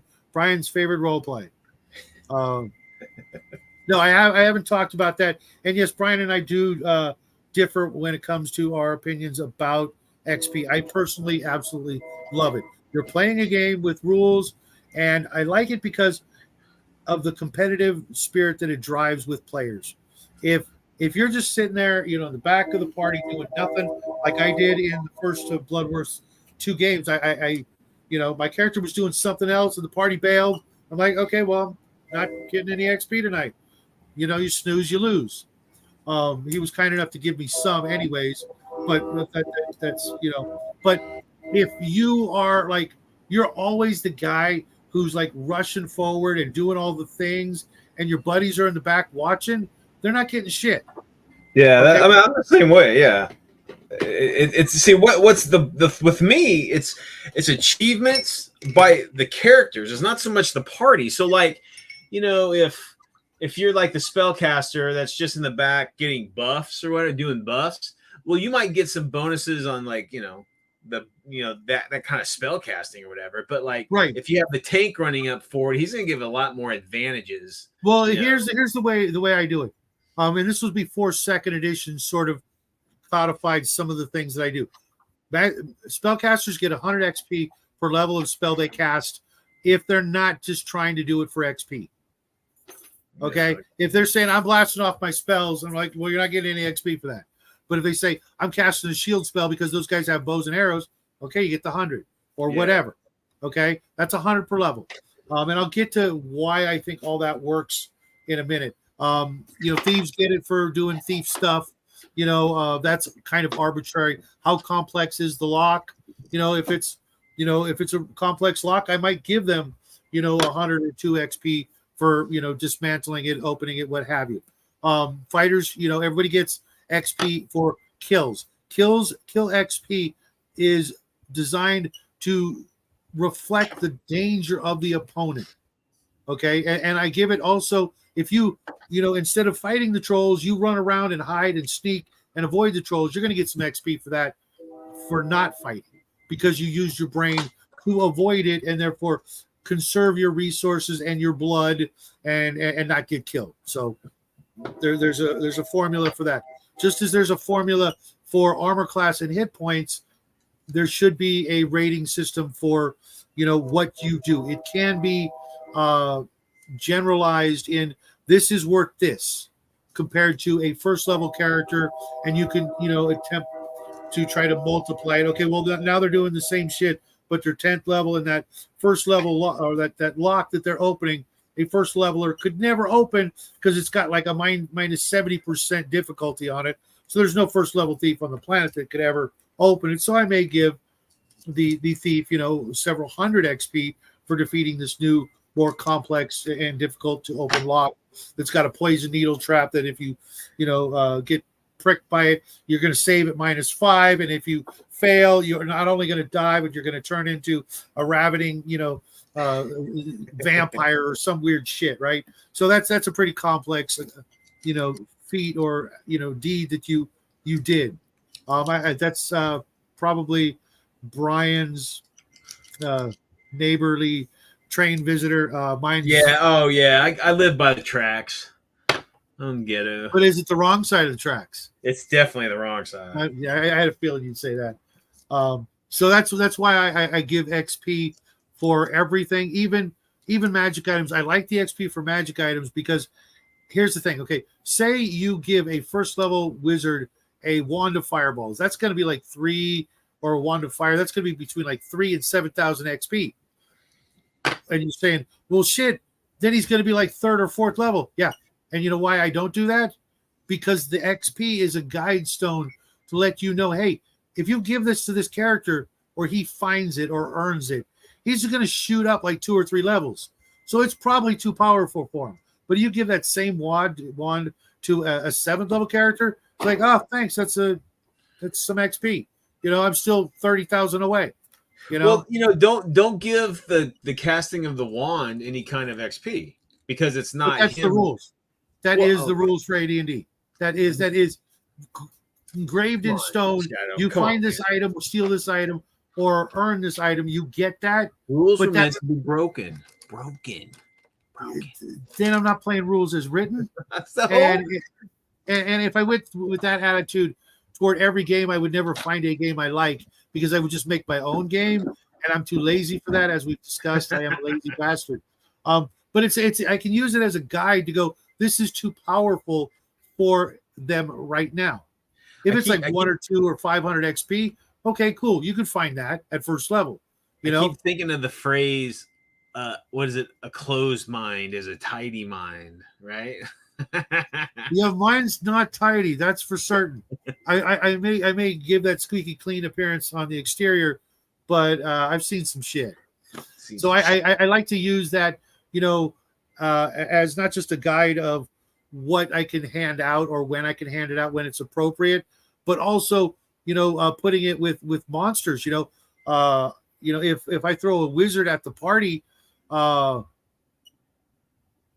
then I want to kind of equip him with some gear that will make him tougher and harder for them to defeat, because I have no problem having an NPC wizard fireball the 3rd level party and taking 2 or 3 of them out. Have you guys ever thought about just playing level 1? That's it. And you never gain XP or any of that bullshit. You are the hero at level 1, and you just boom. That's what you get. Well, that's what Traveler is. Yeah, that would be a game without levels. Yeah. You make up your character and you just go through life and try not to die. Yeah. Right. There's many games like that where you don't go up levels. You may, but the idea that I'm never going to get better at something, that's kind of not fun for me. I didn't say that. I meant levels. I mean, you can like and level 1. Skills by level 1, do you mean like the typical, can't hit shit, can't open a lock, only gets 1 spell a day character? No thanks. You just see what I'm saying? First level characters are the starting point, but the thing is that's all there is. You start me off at 10th level. You start me off at 10th level. I could do that. Okay, I've got more sense. Stick you in a higher level, and then that's it. It's like it's done. Hell yeah, I could see doing that, especially like I want to run a game where everybody starts at 10th level, which means the thief's got his own little guild, the fighter's got his little castle, the wizard's got a tower, the priest's got a temple somewhere, and maybe they put them all next to each other, so they make this little town, or village or whatever you want to call it. There's a castle, there's a temple, there's a wizard's tower somewhere in the in the village or whatever. There's a thieves guild doing their stuff, and then one day, a dragon flies by and torches the town and trashes it, and they're like, oh, curse you, red dragon, and then they mount up and go hunt the dragon down and get revenge. And the reason I mention this is that everybody's so fixated on fucking advancement, instead of like just fucking playing, just play. Well, yeah, but advancement's a part of life. 10. I mean, can you imagine if Bruce Lee like learned 2 kicks and a block and he quit? No, but again, we're not talking about like your proficiency and like maybe your skills and stuff. Maybe you get a little bit tougher. Well, the level system is it's like a dummy proof way of advancing your character. I know what you're trying to say, but the level system is one way of doing it. And then there's other ways like the World of Darkness or Eden systems where you just you get experience, but you put that experience as points into the different skills and stuff. Yeah. So you actually raise the skills that you're using, not a level. It's just it's the same thing. It's just a different color. Okay. Mm-hmm. And Al, I do not do what you're suggesting there. Everybody gets their own XP. I will do the math. I am not so lazy that I can't go, oh, okay, you killed 5 orcs, but you only killed 2. I'll do the math for the 5 and I'll do the math for the 2. You get what you earn, period. Yeah. I'm not going to do that milestone. I'm not going to do that Marxist commie bullshit where milestone's lazy. Yeah, I won't throw it all in a pile and then divvy it out, because that means that jackass in the back of the party who's just sitting there laughing is getting the same XP as the guy who almost died. Damn commie. Marxist. Yeah, I'm not doing that. I won't do it. Now I suppose I could do milestones for individuals, but I guarantee one guy is going to soar past the rest of the people in the party because he's doing the work. That one guy or gal who's doing the hard shit. No, it doesn't split it, Al. You don't. No, that's commie bullshit. Yeah, we never split it in first edition. Everybody got what they earned. And in fact, according to their class, it might be different. We never did it that way. Especially with the 10%. If my thief goes off and sneaks off and steals, a cool magic item and 1,000 worth of gold, my thief better get all that XP by himself. Yep. Now, if everybody was involved in killing the dragon, fairly equally, sure, split the XP. But if the thief threw a dagger at it and they ran into the cave to hide, and the paladin was the one that slew it, then he got like 98% of the XP. And even if PCs get 1 share, retainers get a half a share. Okay, right off the bat, I don't know anybody who does retainers anymore, which is stupid. Yeah, we if I've got 5 extra gold piece, before I go into a dungeon, I'm gonna like, hey, can I hire some schmo to be like a torch bearer or something, or a hireling, or a man at arms? I'll give him I'll give him the 5 gold. I'll get him the 5 gold before we go in, and then afterwards I'll give him another 5. And if I don't get 5 gold, sorry, dude, I owe you 5. I have to wait till the next dungeon. And if you are right, L, and first edition does say you divide all the XP, I'm going to refer to the last page of the book that says I get to change that rule, because I'm not doing that. I'm not giving everybody in the party equal shares of XP because they showed up that night. I've had too many games where, one guy, for whatever reason, maybe it's the magic user, he cast his 1 spell, and didn't have any freaking, oil flasks to make Molotov cocktails. And that's probably for the best, because magic users have like no chance of hitting the broadside of a barn with an oil flask, and it's just going to light the rest of the party on fire. So they're better off just hiding in the back, cast their spell, maybe if something comes near them, swing at them with the staff and, pray, you hit. But I'm just not doing that. But I will refer to the back of the book that says I get to change any rule I want, because you're just bitching about. Then that's not playing you got to play by the rules. But then you're like, then accept the rules I don't want to play. Come on, Shadow. No, that's just a.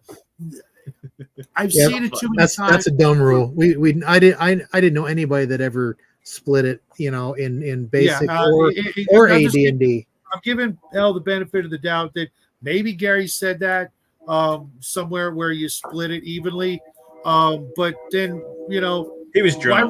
Why run the fighter? Gary didn't know everything. Get killed, you're gonna die, and then he's gonna take your stuff. The rest of the party's gonna take your stuff, go back to town, sell your stuff, and look for some sucker to play the next fighter. Maybe that's a basic thing. And even still, whatever game it is, if it uses XP, I'm gonna give you what you earn. It at the very least, it inspires people to do more. It's like, hey, I just watched this one guy,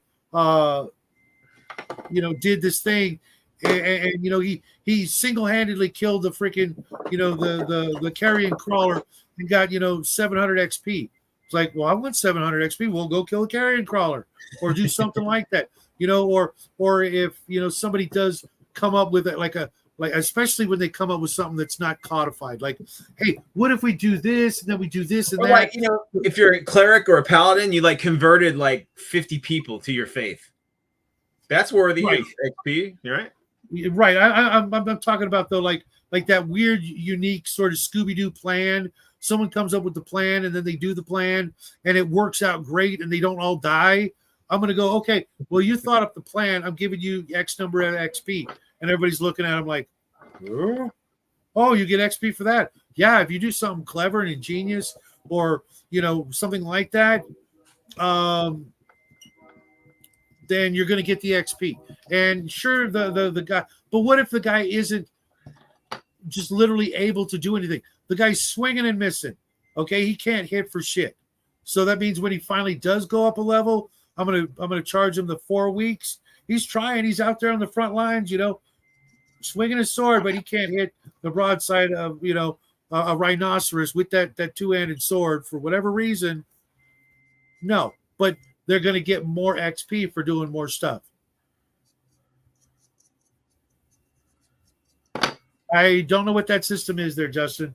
Hold on a second. I've been going strong for 2 hours. You know what that means? Or you got to squirt the dirt. Squirt the dirt. No. Maybe afterwards, but no. What are you gonna do? What do I always do when I? Probably better we don't ask. Yeah, it's probably safer. I was gonna smoke a cigarette. Smoke. smoking. You can listen, Shadow. You know, you can't take that with you when you're fucking when the world turns to shit. That's gonna be the first thing that goes is your smoke stash. Dude, I have 10 when the world collapses, I'm gonna start smoking again. I'll be one of the smoked when the world goes. You know, on your prepping thing, you know, you guys should talk about this once. Is it worth just surviving? Let's say you guys there's a nuclear holocaust or whatever, right? Do you want to survive that shit? I mean, is it worth just surviving that, or wouldn't it be better just to to kick rocks? Well, I mean, at what I guess level, that's a personal choice, but yeah, well, that's what I'm saying. At what level do you decide to say it's not worth just surviving? It's not enough. Well, I look at it. Say all your family were killed, and you're. I look at it on a species level. What's that? I said if that happens, I look at it on a species level. You know, yeah, it's worth surviving because the humanity might still come back from it. You know, so there was if you're not following biblical teachings, evolutionarily speaking, they're pretty sure there was a period in time where the human population got down to something like 6,000. Not really human. Like 1,500, but yeah, this was like Homo habilis or something. But right after around the Younger Dryas period or something like that. Yeah, there was a bottleneck that happened probably from an asteroid impact or something cataclysmic caused the early hominids to almost get wiped out. Yeah. And they call it the bottleneck or the Eve event, and we recovered from that. Just about 6,000 people they figured.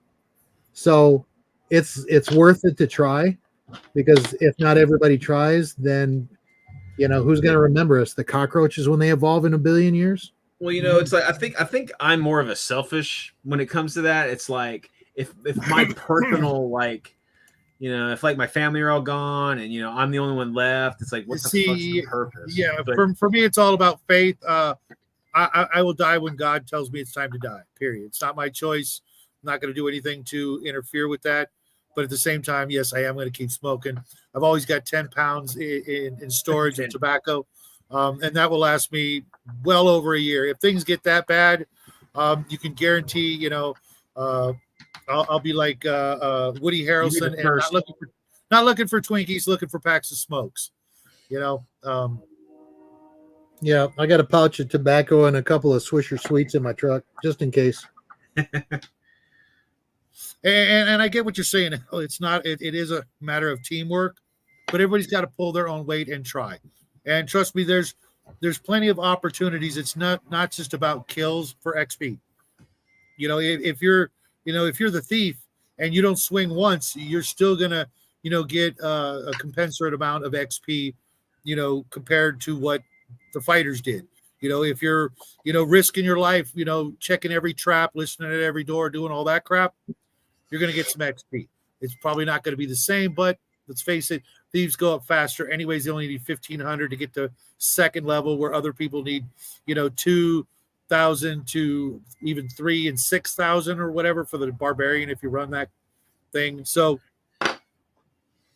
it all should shake out and even out to some point. And if not, then that is a great indicator for me that they're not pulling their weight or they're not, living up to their potential. And it's a great way to encourage them. It's like, hey, I'm like 2 levels behind. I'm like, well, you're the whatever profession you are. You should do more of this and more of that. And eventually, hopefully they'll catch up. But I don't expect every character to be the even, everybody needs 2,000 XP to go up a level kind of thing. And everybody just goes up a level, because what happens when you look at your sheet and go, well, shit, if I had the same amount of XP as the magic user, but I'm a thief, I'd be like 4 levels higher than everybody else or something like that. That's not right either. Yeah, it's true. Justin says, in the apocalypse, there's no better time to get lung cancer. It's probably true. I've been very blessed in life, and if things make a drastic turnaround, I've had some pretty rough times as well. So if it happens, it happens, and I'm ready for a lot of contingencies, not every one of them. We'll see what happens. it's, I had this conversation in my head a while ago, and I have my son is, immobile and diabetic and whatever, and I've always resigned myself to stay with him no matter what happens, and have the family move on, and but like me and my son would continue as long as we could together, and I would do that for him because he's my son. Yep.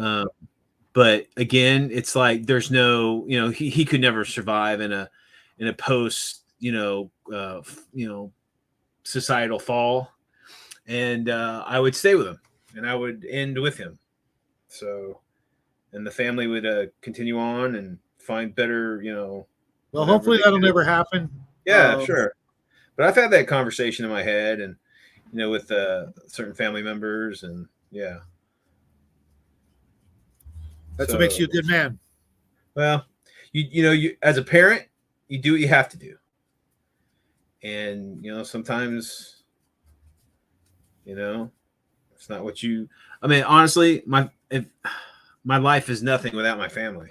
And that's why I'm like, if my family was gone, I wouldn't think of this, the grandiose, it's for the species kind of mentality.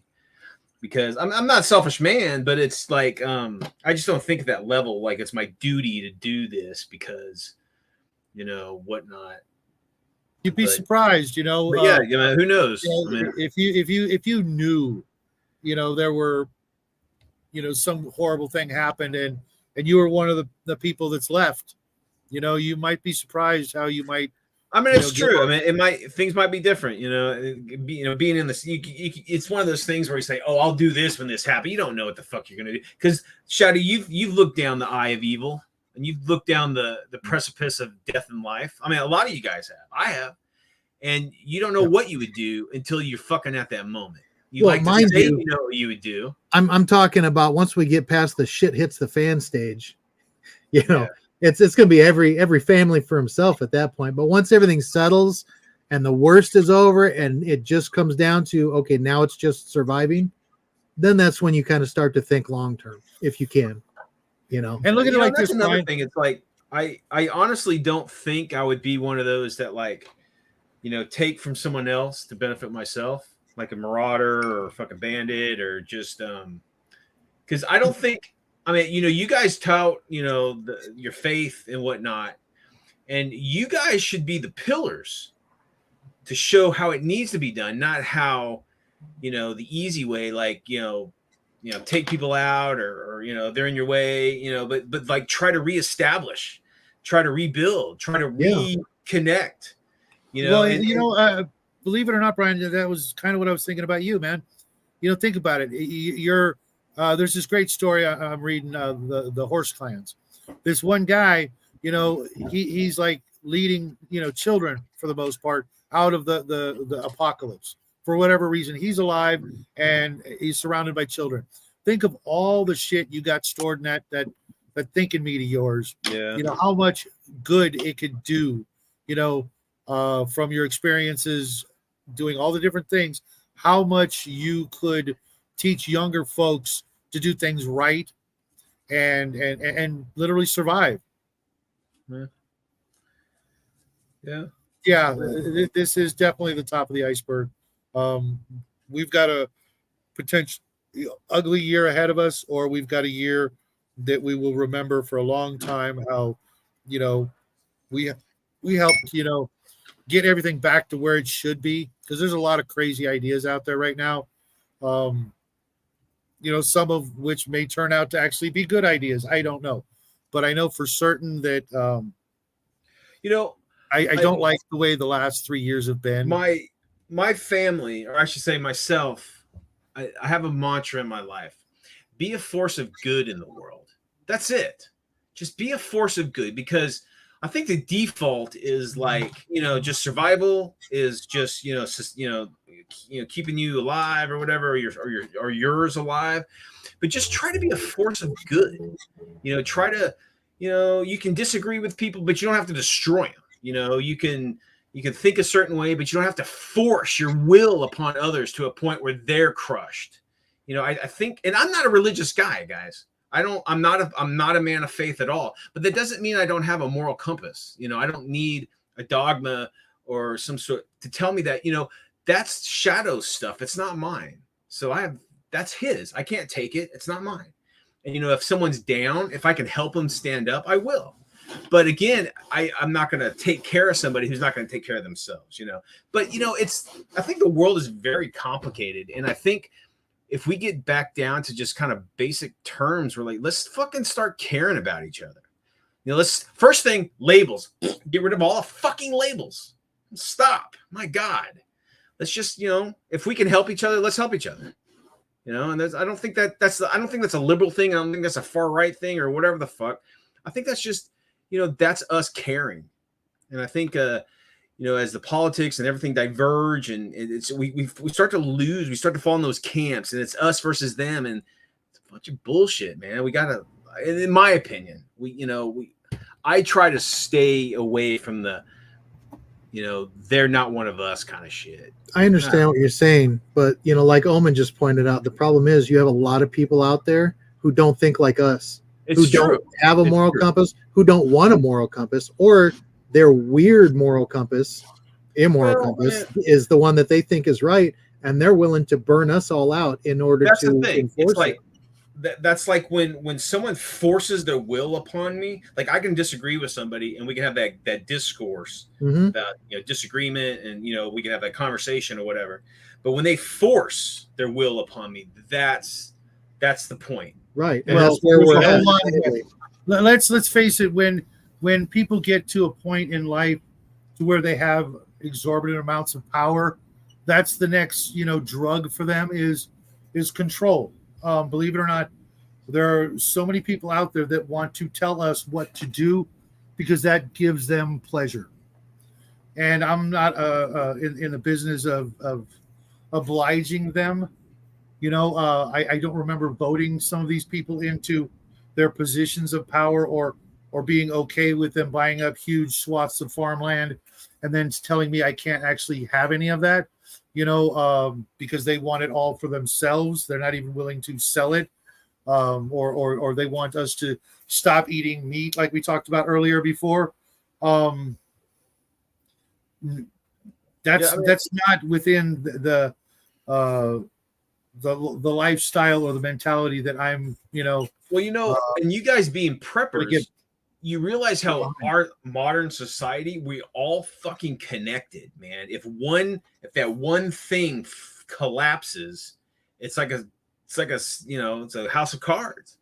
You know, like if the electricity stops, we're talking massive catastrophes. Yeah, our society is so precariously built right now. It is. And I mean, one thing goes down, trucking goes down. Yeah. And we starve. You know, fuel goes down, we freeze to death and starve. I mean, it's very precarious, and we're not localized anymore like we used to be 50 years ago. All our food comes from South America or, you know, Southeast Asia or Africa. Very, very few in comparison, you know, comes from this country anymore. And then, like somebody else pointed out, half the farmland that we used to use is either been sold off and is lying fallow, or the government is paying farmers not to plant. That was a big thing this year. I heard the last 2 years, actually, up here in North Dakota and South Dakota, and I've heard Nebraska too. I got family down there. There's a lot of farmers that have been paid off by the government not to plant. And it's not their third year either. So the thing is, you plant 2 years and you lie fallow the third year to replenish your soil. These guys are being told after the first year, we're going to give you 3 times as much money as you normally get in subsidy to not plant. So don't plant. And so they haven't been. We have a massive food shortage coming. Yeah, we do. Well, in some places. You know what, Omen, speaking of Christmas, we actually took a trip the other night to go look at the lights. Oh, yeah. In our area. And you're absolutely right. There are more Christmas decorations than I've ever seen in my neighborhood in the past 12, almost 13 years of living in this area. There are more people with more decorations, more American flags, and I'm in California. You know, something, we know is what sucks very is different that, from what we're hearing on our our boob tubes. They're not telling us the truth, and they're getting desperate. And well, it's like almost in anything, the minority speaks for the majority, and I think people need to realize that. Like, I'm sure most Californians aren't the whack jobs in San Francisco and wherever. You've got very specific areas that want to dictate how the other people live, and that's why you got like 4 major cities speaking for the whole state of California. I know they're not all nuts, I've got friends, well, like Shadow's one. I've got other friends that live in the central part of the state and the northern part, and they're normal. It's the people in Sacramento, Oakland, San Fran, Los Angeles, LA, they're all crazy. I don't know if it's a great water, but we're talking like policies that bankrupt cities and isolate the downtrodden. There's no help. They just like, oh, just do what you want to do, and of course, what happens, they do, and whatever. But there's no easy solution for a lot of those problems. But we clump all this shit and assume that all Californians are that way. And we're not. You'd be surprised. Some of that's my big thing, man. target. It's like, I want us all to be individuals again, dude. I mean, we can live together as individuals, and we have community as individuals. We just have to learn that. I think we're decades away from that. We become too tribalistic. Oh yeah, I mean, I think that's just humanity in itself. We fall. That's great, Owen. You too, L.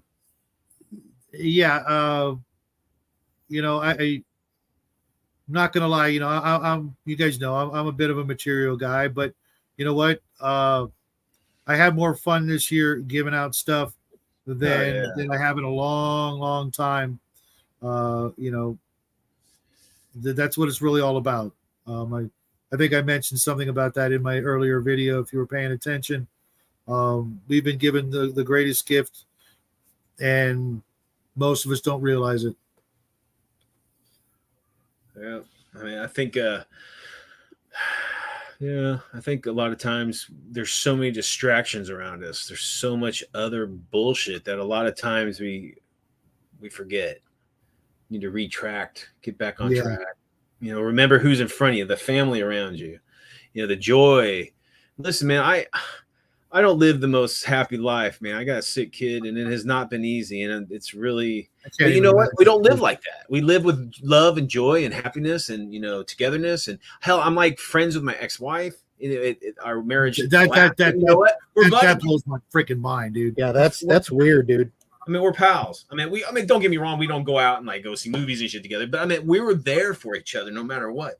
And when Mel, and then my ex-wife's husband came into this dynamic, it was like, look, these are our kids. This is our family. Although, we're not like that anymore, but we still want to back each other up. We have a family together. And so it was a little learning curve, but they've embraced it. It's like, there's no reason to be angry or spiteful or.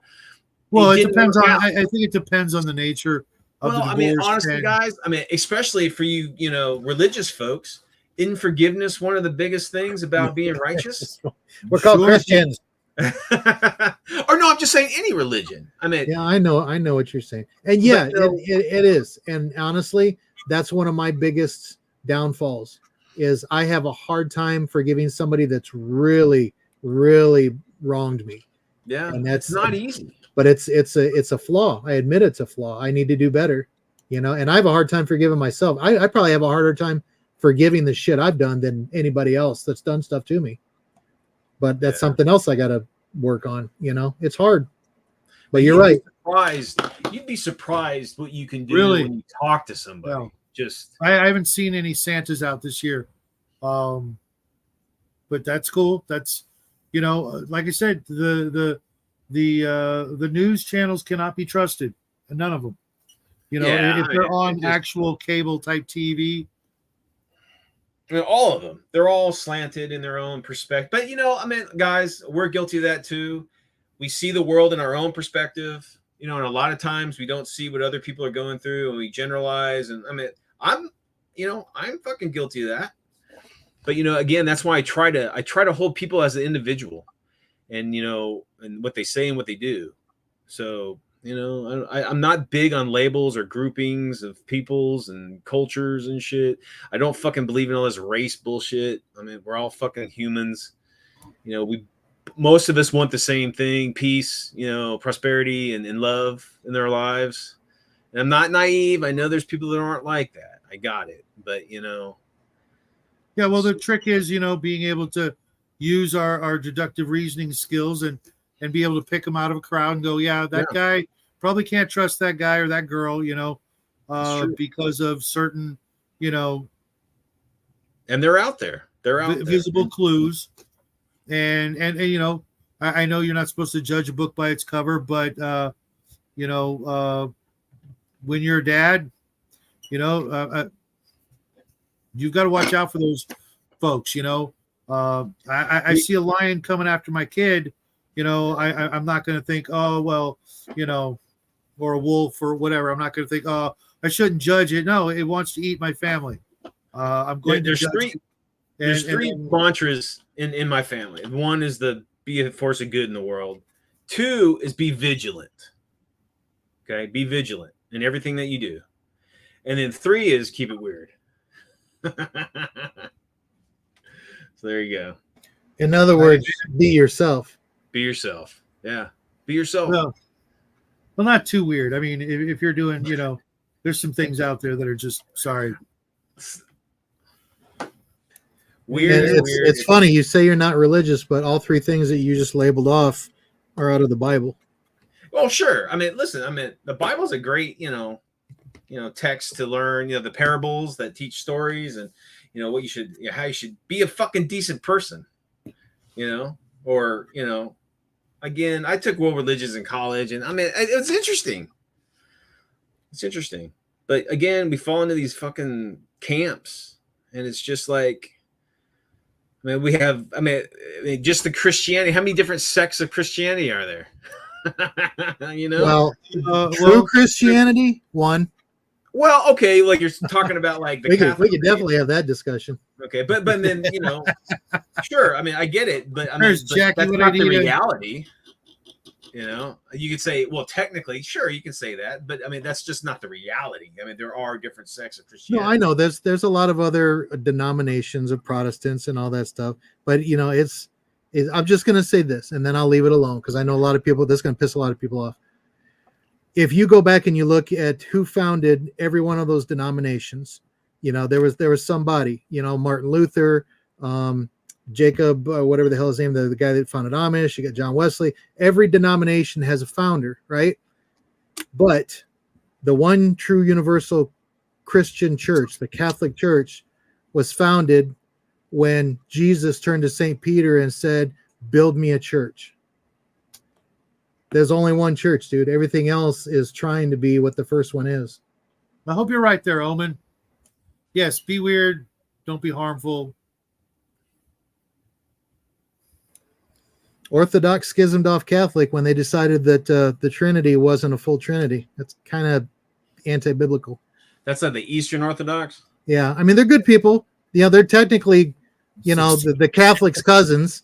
But that little Trinity argument was kind of an important one. Plus, they don't think there should be a singular patriarch for the church. But isn't that the same thing between the Shiites and the Sunnis? It's just that little fucking divergence. Yeah, but those are pagan Ishmael followers. We don't count those guys. But okay, I get it. You're talking from your faith. I get it. But I'm just talking in the world and how it works. It's just the 2 main splits in Islam is one thought that I don't know, like the uncle of Muhammad should be the successor, and the other one thought like Muhammad's, I don't know, like second kid or something should be the successor, and it was basically a pissing contest, and then it grew into different interpretations of what he wanted and what the doctrine was, and then they just kept splitting from there. So it was a family squabble more than anything in the beginning. The Orthodox and the Catholic split was a little bit more doctrinal, but kind of important. Yeah, I mean, and the Jews have the same thing too, don't they? Have like well, they just denied that, you know, the Rabbi Jesus was the Messiah. Well, yeah, but I mean, but there's different like some believe that the certain practices need to be the same, and then so you got secular and Orthodox, and then you got the was it the Ashkenazi, and then I can't remember, and then Mizraim or whatever. I'm not an expert on Judaism, but yeah, they have different variants too. But I'm speaking strictly for everybody that decided to follow that crazy kid that God put on the planet. I mean, again, and this is just me, I can only speak for myself, is that, I believe Jesus existed.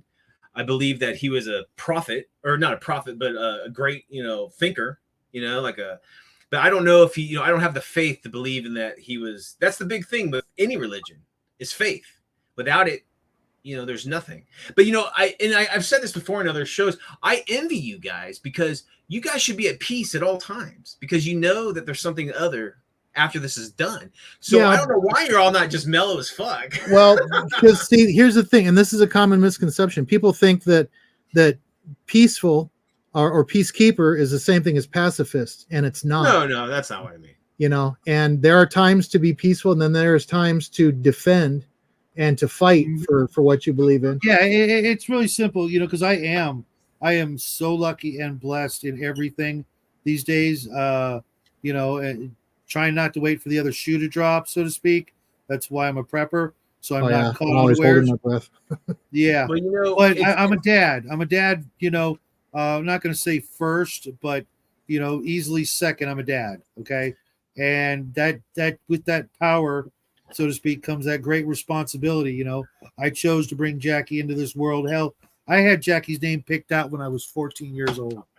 Okay, so I've been looking forward to this all my damn life. And me being my biggest personal fear, like for my selfish me, is death. Because unlike you guys, you believe in the afterlife and heaven and hell and all that and whatnot. I don't know. I don't know what to believe. And that's what you can look at it like I started out with me. In a way, it was like a form of self-hypnosis. I've seen a lot of people die, okay, in really ugly ways. And I know the worst part about it is the realization and that fear. And I decided, you know what?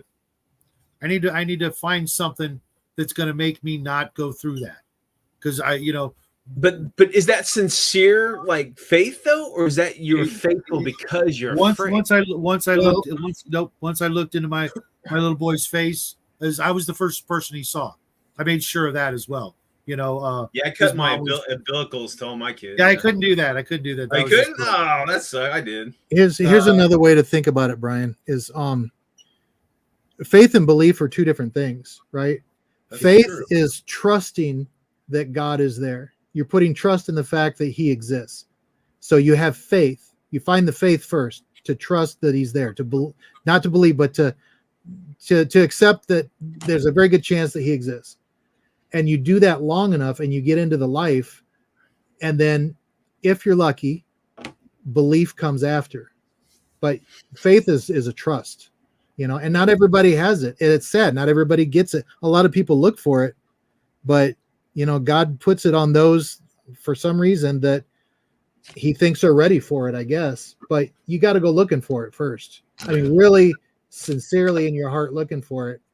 But you got to, faith is trust, man. That's where it starts. And a lot of people, unfortunately today, they don't even want to put the faith out there. There's a lot of nihilism in this world anymore. Oh yeah. And and secularism. A lot of people don't think that there's anything, that it's a dirt nap and you're done, and it's sad. And I will admit, as a philosopher, that is a possibility. I could be completely wrong. I don't think I am, because I've noticed things that are too big of coincidences to be coincidences at the time when I was searching. When it comes to the speaking of things, I've seen and witnessed things that only have one rational explanation. Right. And that's try to explain it to other people. They're like, yeah, whatever, dude. It's just a coincidence. You're nuts. You gotta experience it yourself. Yeah, I don't consider myself an atheist. It's just I just don't know. I don't know. Well, go looking, brother. Well, I look. Where's walking through life? I don't have this blind faith that someone from as cool as the story is, as cool as the feeling is, it would feel great to like truly believe that, you know, we're all this family, and, you know, Christ, you know, was, you know, the Messiah and the Savior and all that. But I don't have that belief. I believe that the story, there was a story, a guy named Jesus, philosopher in the Middle East during that time. And, you know, he had a following, and all these things happened to him. But again, you know what, Brian? I can show you one picture that if you look at it, you'll probably know. Like, let me tell you, like, my favorite movie in the world is Ben-Hur. And I just fucking cry like a baby, you know, when the Jesus scenes. And it's not that, like, it's just a powerful moment, right? And it has nothing to do with thinking that he's like the Son of God or whatever like that. But it's like this powerful moment where this person was, giving of himself to you know, those situations. And like, I'm just sitting there like, that could be such a foreign idea at the time, where someone was like, love your fucking enemy, love your neighbor, care for those. And that's just such a divergent mindset. And I guess this is like the secular. I know you guys are rolling your eyes like, oh God, he's some fucking secular, whatever. But I'm just thinking, like, I'm a historian too. So it's like, at that time, this was such a fucking radical idea. Well, what do you think about science? What do I think about it? I mean, I believe it exists. Do you believe that science can prove things? I think as time goes on, the scope of science's ability to see things, you know, expands. So we discover new things because we just have the technology or the science or the instruments to see it in the past.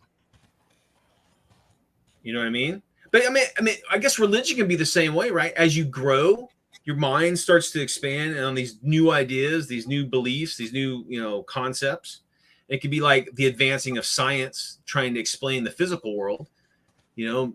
And I can see the mental practice of like looking. Nerds, I got a movie for you if you've never seen it. There's this movie with Robin Williams called What Dreams May Come. Oh yeah, I've seen that. Dude, it's a great movie. It's a great movie. One of my absolute top 5 favorite movies of all time.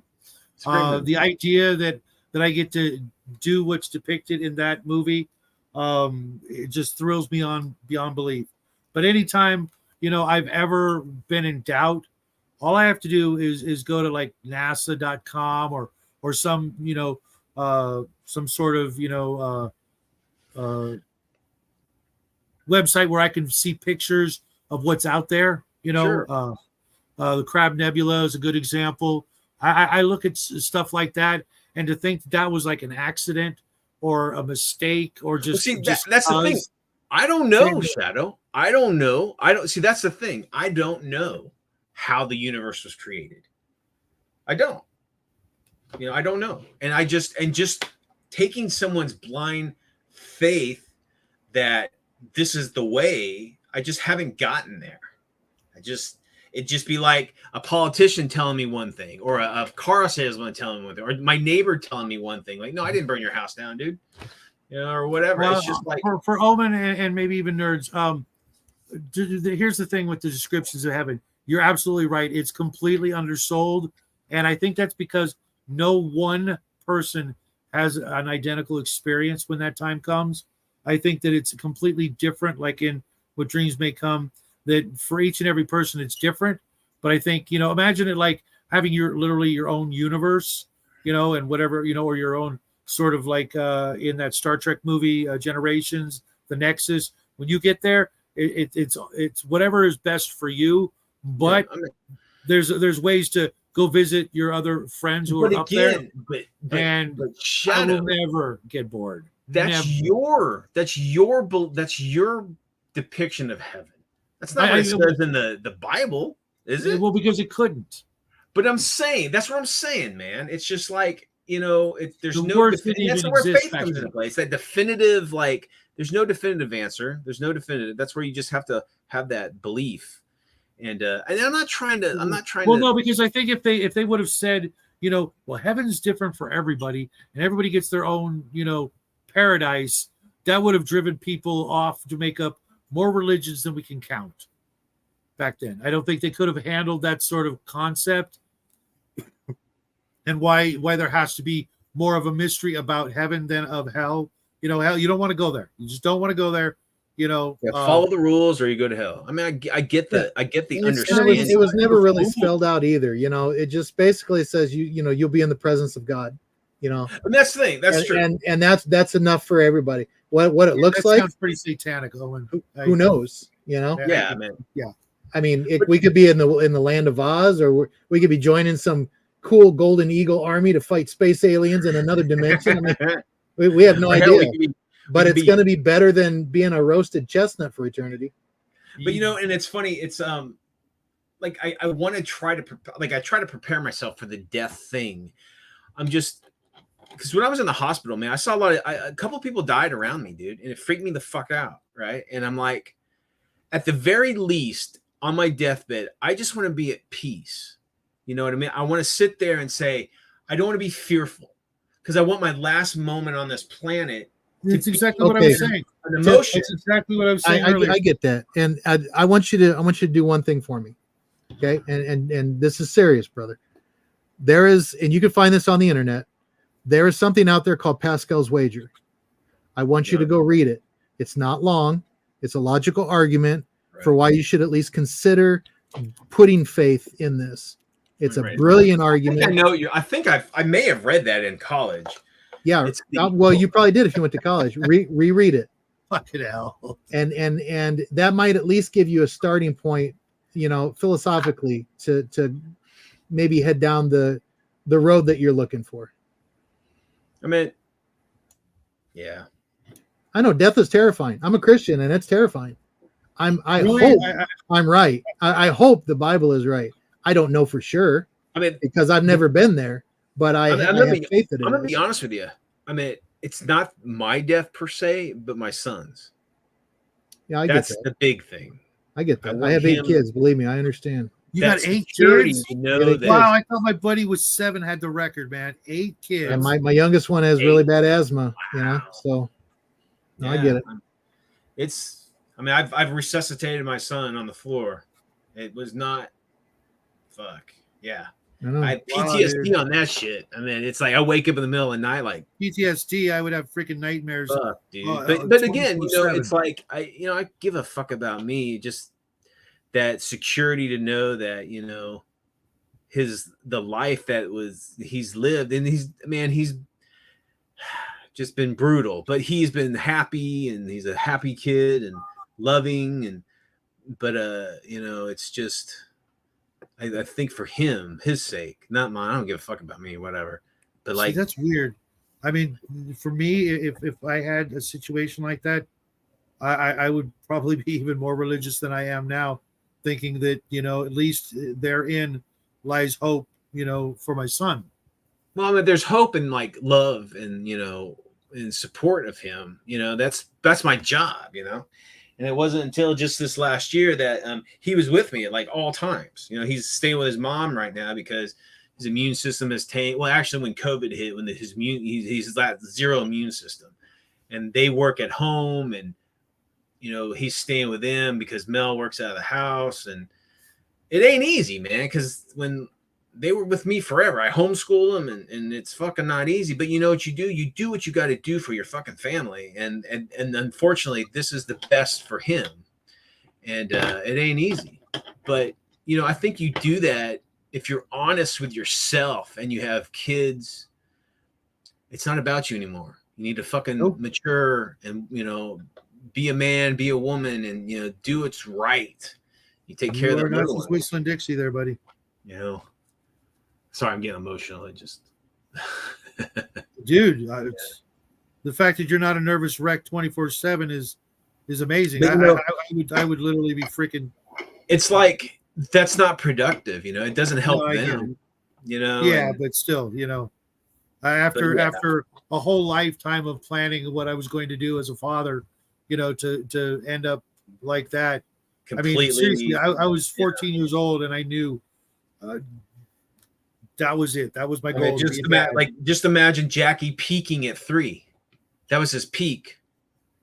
Then from there, it's just slowly lessened. Yeah, I'm certain that's why the big guy never faded me with something like that, because I would be Well, see that, and, you know, it's the wager's the one where you have the different stages, right? The exception, the anger, the fear, the exception, and all that.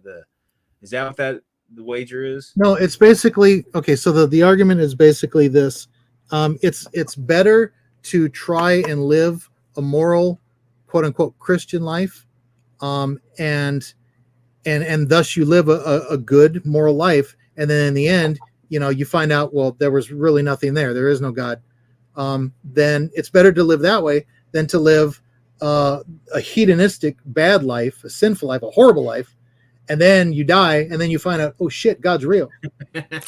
That's basically that's a very succinct version, you know. But isn't that so you're halfway there, Brian? You're halfway there. Like dirty though? Isn't that like dirty? Like the only reason because the assumption from Pascal is that if you live that life, somewhere along the way, you will find God because you're living the way He wanted you to. That's the assumption. I got you. And that's the part a lot of people miss. I'll read it. I'll give it a read. It's a philosophical argument, but it's heavily theological too. And if you don't really have the desire to find God or the belief in God, yeah, a lot of people, they find fault with the argument, you know, which I can understand because, you know, like I just told nerds, you know, I used to be a Nietzschean, man. I was all about nihilism. God is dead. I mean, I was down that rabbit hole for 2 decades. So I get where he was dead, like he existed, but now he's gone. No, like Western religion is dead. Like the need for God and the need for spirituality is gone because we have technology, we have science, we have humanism. We're our own gods. Blah blah blah blah. Blah. You know, it's you know it's just it's a ruse. You know, Sartre goes way deep into it. You know, but the things that come out of it, though, kiss my ass. Oh yeah, but the things that come out of it are bad. I mean, philosophy has been going downhill pretty much since I don't know, Kant maybe, Berkeley, Kant. That's when they really started to tip the scale, and then Marx and Hegel and Engels, they really fucked it up, you know. And then it's just gone downhill ever since. And humanism's pretty much taken over, which is as far from God as you can get. But I'm not going to get preachy, you know. I just read the wager and see what you think. I've read it. I want to say I've read that, but like I don't remember. It's my fucking brain don't work like it used to.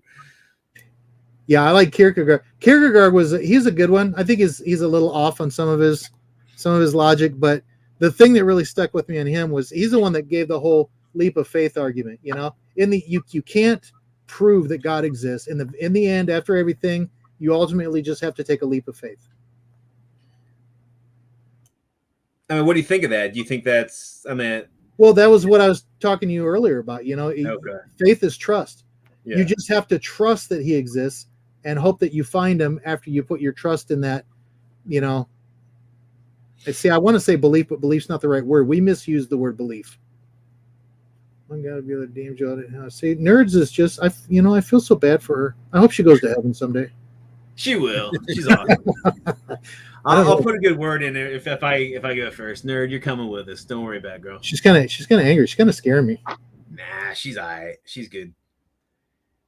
You know, but that's cool. You know, we can all interact, and you know, even though, I mean, you don't believe, or you know, we can still be throwing dice together. And I don't know. I mean, I can only think of, you know, like 3 to 5 actual gods. Everything else, you know, Thor and Odin, they don't count. That kind of stuff. That's true to us, but to somebody who practices Asatru or Odinism, they are their gods. I understand the point she's making. Which one is right? Out of all the thousands of religions, how do we know ours is right? And that's where it comes back to faith. Yep. Because I would posit that if you go looking and there is one, then that one God will be like, hey, oh, you're looking for me? I'm over here. Check it out. This is the way. Do you think if you're not looking, you're not going to find anything. Do you think it's like when I lose my keys? You know, if I don't look for them, I'm not going to find them. No. I mean, if I get lucky. I've heard that argument too, that, you know, that all the gods are just different variants of God. What's that called? Does that have a name? Yeah, it does, but I can't remember.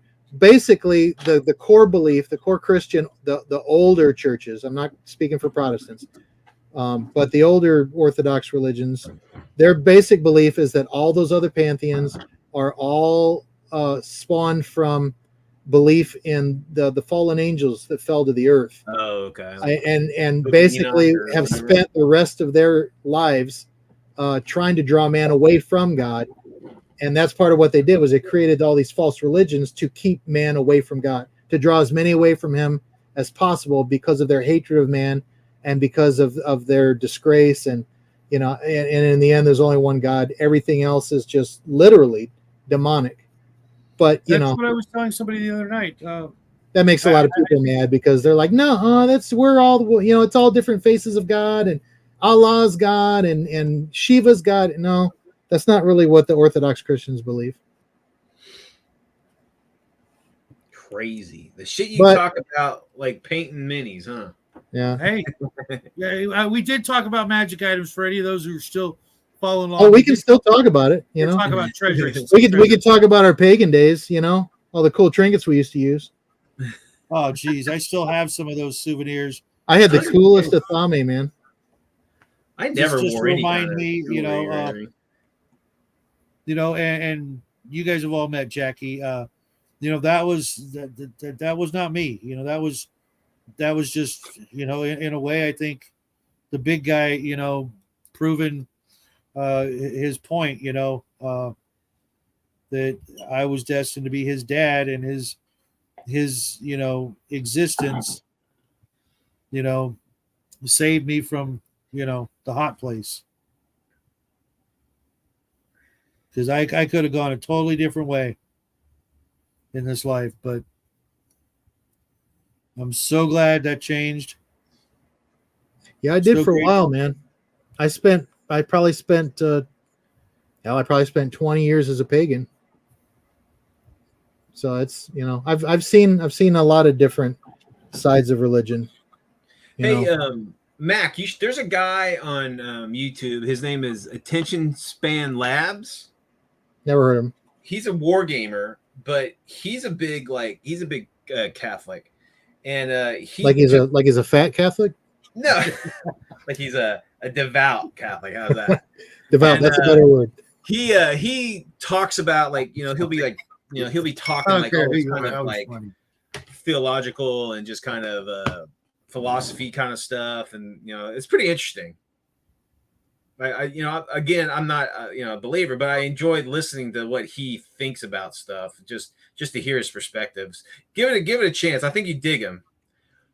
What's his name again? Attention Span Labs. Span Labs? Yeah, span and then lab, like a laboratory. Oh, labs. Okay. See what you think. He's a pretty cool guy. He likes Weird War II. He's a big kind of a fantasy guy. I guess he's written some comic books and some like novels and stuff. So he's kind of like, but he's a really deep thinker and a faithful guy. And you might get a kick out of it. I enjoy listening to just to hear what he thinks about stuff. Okay, yeah, I found him. I just subscribed. Yeah, I absolutely agree with this, Omen. Had it not been for you know, being a dad, I'm pretty certain my life would have ended a long time ago.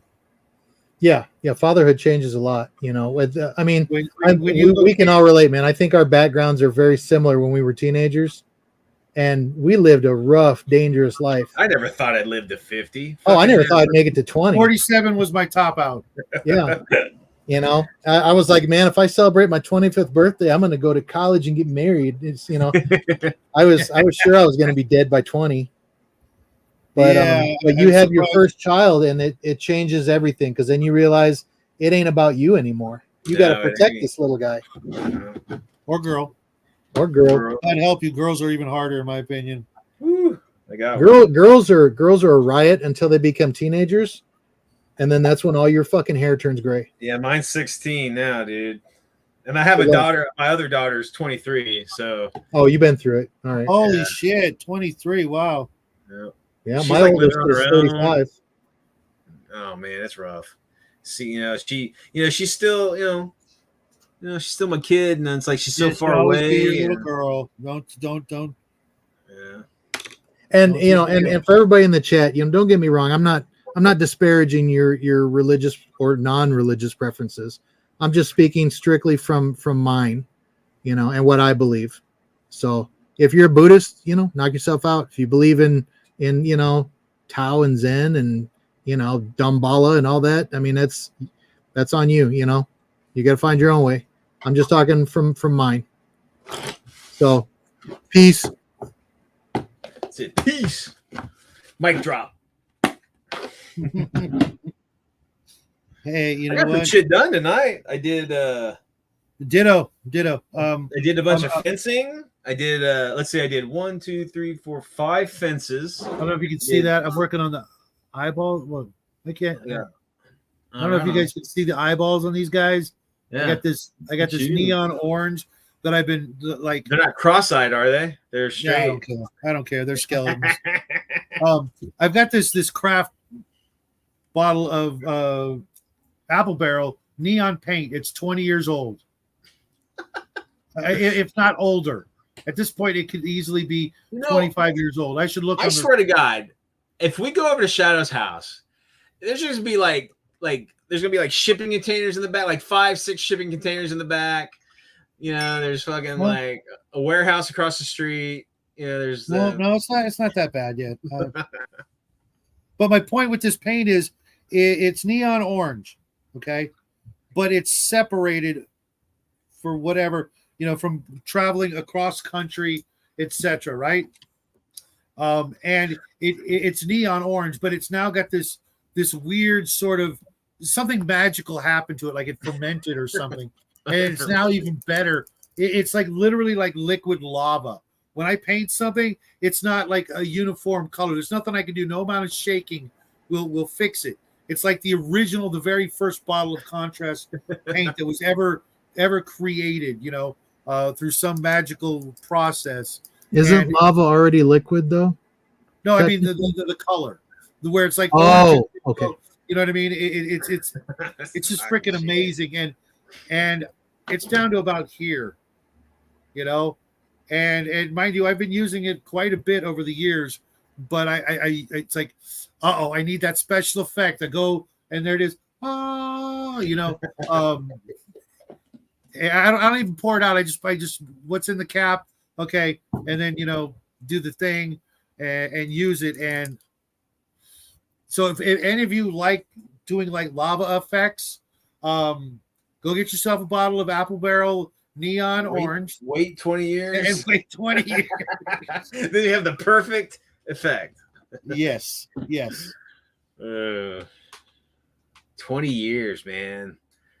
Yep. It's a long time. Yeah, it's funny. Me and Mel were sitting there, we're thinking, man, it's like this year flew by, and I'm like, yeah, I know. The older you get, the faster the years go by. It's like we need to slow these years down. No. Something weird has happened because I made mention of this on Nathan's show, the Quantum Show with Nathan Allen, where we talk about all kinds of paranormal stuff, and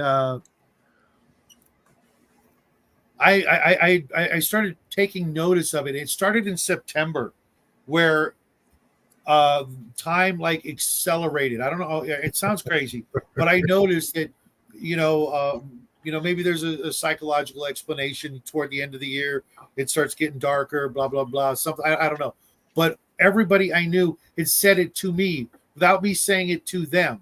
And I'm like, I'm not the only one noticing that, October, I blinked and October was gone. We didn't even have enough time to put out the Halloween decorations this year. Normally we do, a big spread, take out all the, Dollar Tree, Christmas decorations we've been collecting over the years. There was literally no time to do that. Next thing we know, it was freaking Thanksgiving. And here it is, a couple of days before Christmas.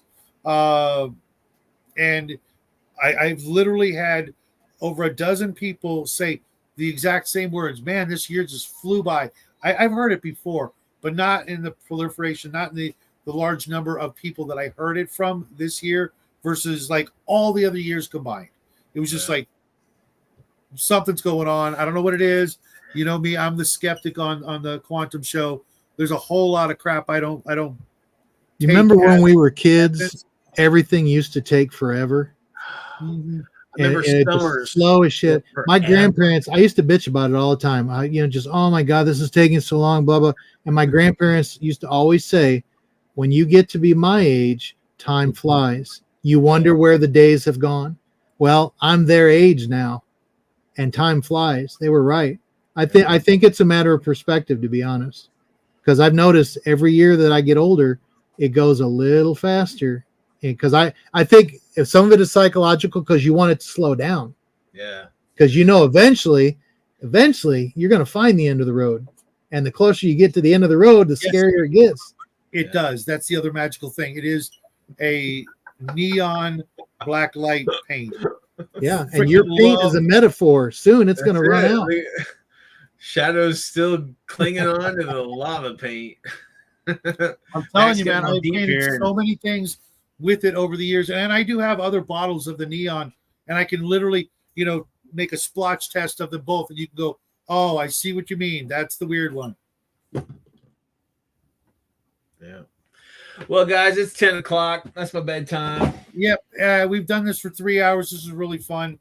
For those of you who watch later on, you never know where the conversation is going to go. I thought we would talk about treasure. We did. We talked about music for a good long hour more, and that was a blast. I really actually, I don't know about you guys, but I can actually learn a lot from somebody if I know that one fact. Nerds, you remember when I interviewed you, I asked you Elvis or Beatles because if you actually answered one of them, I would learn something about a person because of their preference and hearing everybody's musical favorites or things that they like actually informs me a lot about a person because growing up during those eras of those types of music, you can kind of get a feel for what a person would be like because of what they liked. You got to start it with like Backstreet Boys or Led Zeppelin and get a real answer there. But I hope you guys had fun tonight. I certainly did. I got some painting done. James, thank you for showing up. Nerds, L, Omen, everybody else, who took off a while ago because there's only 4 of us watching now. This was a lot of fun. I'll see you guys mostly on Hungar's show tomorrow. Otherwise, getting ready for the game and doing some stuff because I've got guests now in the house, so I'll have to be entertaining them, I suppose, or maybe just ignoring them. Yeah, so that's what I'll do. I'll do a Friday afternoon stream just so I can say I got to ignore you guys. Why don't you let them join? I'd love to interact with them because they have no clue about any of this stuff. They're that's even better. We'll educate them. They're muggles. They're muggles. As Nathan would call them. Try my Spanish out. It's been a long time. Really. But thanks, guys. If for some reason I don't see you guys between now and Christmas, have a wonderful Christmas, regardless of what you do to celebrate or if you celebrate at all. Just have a great day. Break out Axis to Allies or Monopoly. I don't own either. I do have Shogun, actually renamed Samurai Swords, which was whatever, and a game of Twilight Imperium, which I won't be able to play till I get to Texas apparently because I need that many people. Maybe we'll invite Josh from Total Party Skills and see how we can all get along and play a game like that. That would be interesting because he's a fellow Texan, and there's Bruce, of course, and I'm sure there's 100,000 other gamers out there we have yet to meet. Even you wacky agnostics, good job there, Mac. So everybody have a great evening. Tell everybody out there that you love them. Don't forget. Have a great weekend. Thanks again for showing up, everybody, playing along and putting up with our shenanigans. Keep it weird. Keep it really weird. Make it the weirdest Christmas you've ever had. Just don't end up in the tank. Don't hurt yourself. Yeah, just don't hurt yourself. Don't end up in jail because I'm not bailing anybody out. Raven, I don't know where you were tonight. I kept a spot open for you, but there's always next week where we can do some more painting and chatting and chilling. Guys, it's I can actually see this one section of my table. It's devoid of miniatures. It's man, oh my God, I literally haven't seen those square inches of real estate in 6 months since June, July. It's going to be awesome to bring in the new year with some new minis, some new friends, and some new conversations. But until then, have a great evening, and as always, happy trips. Take it easy, guys.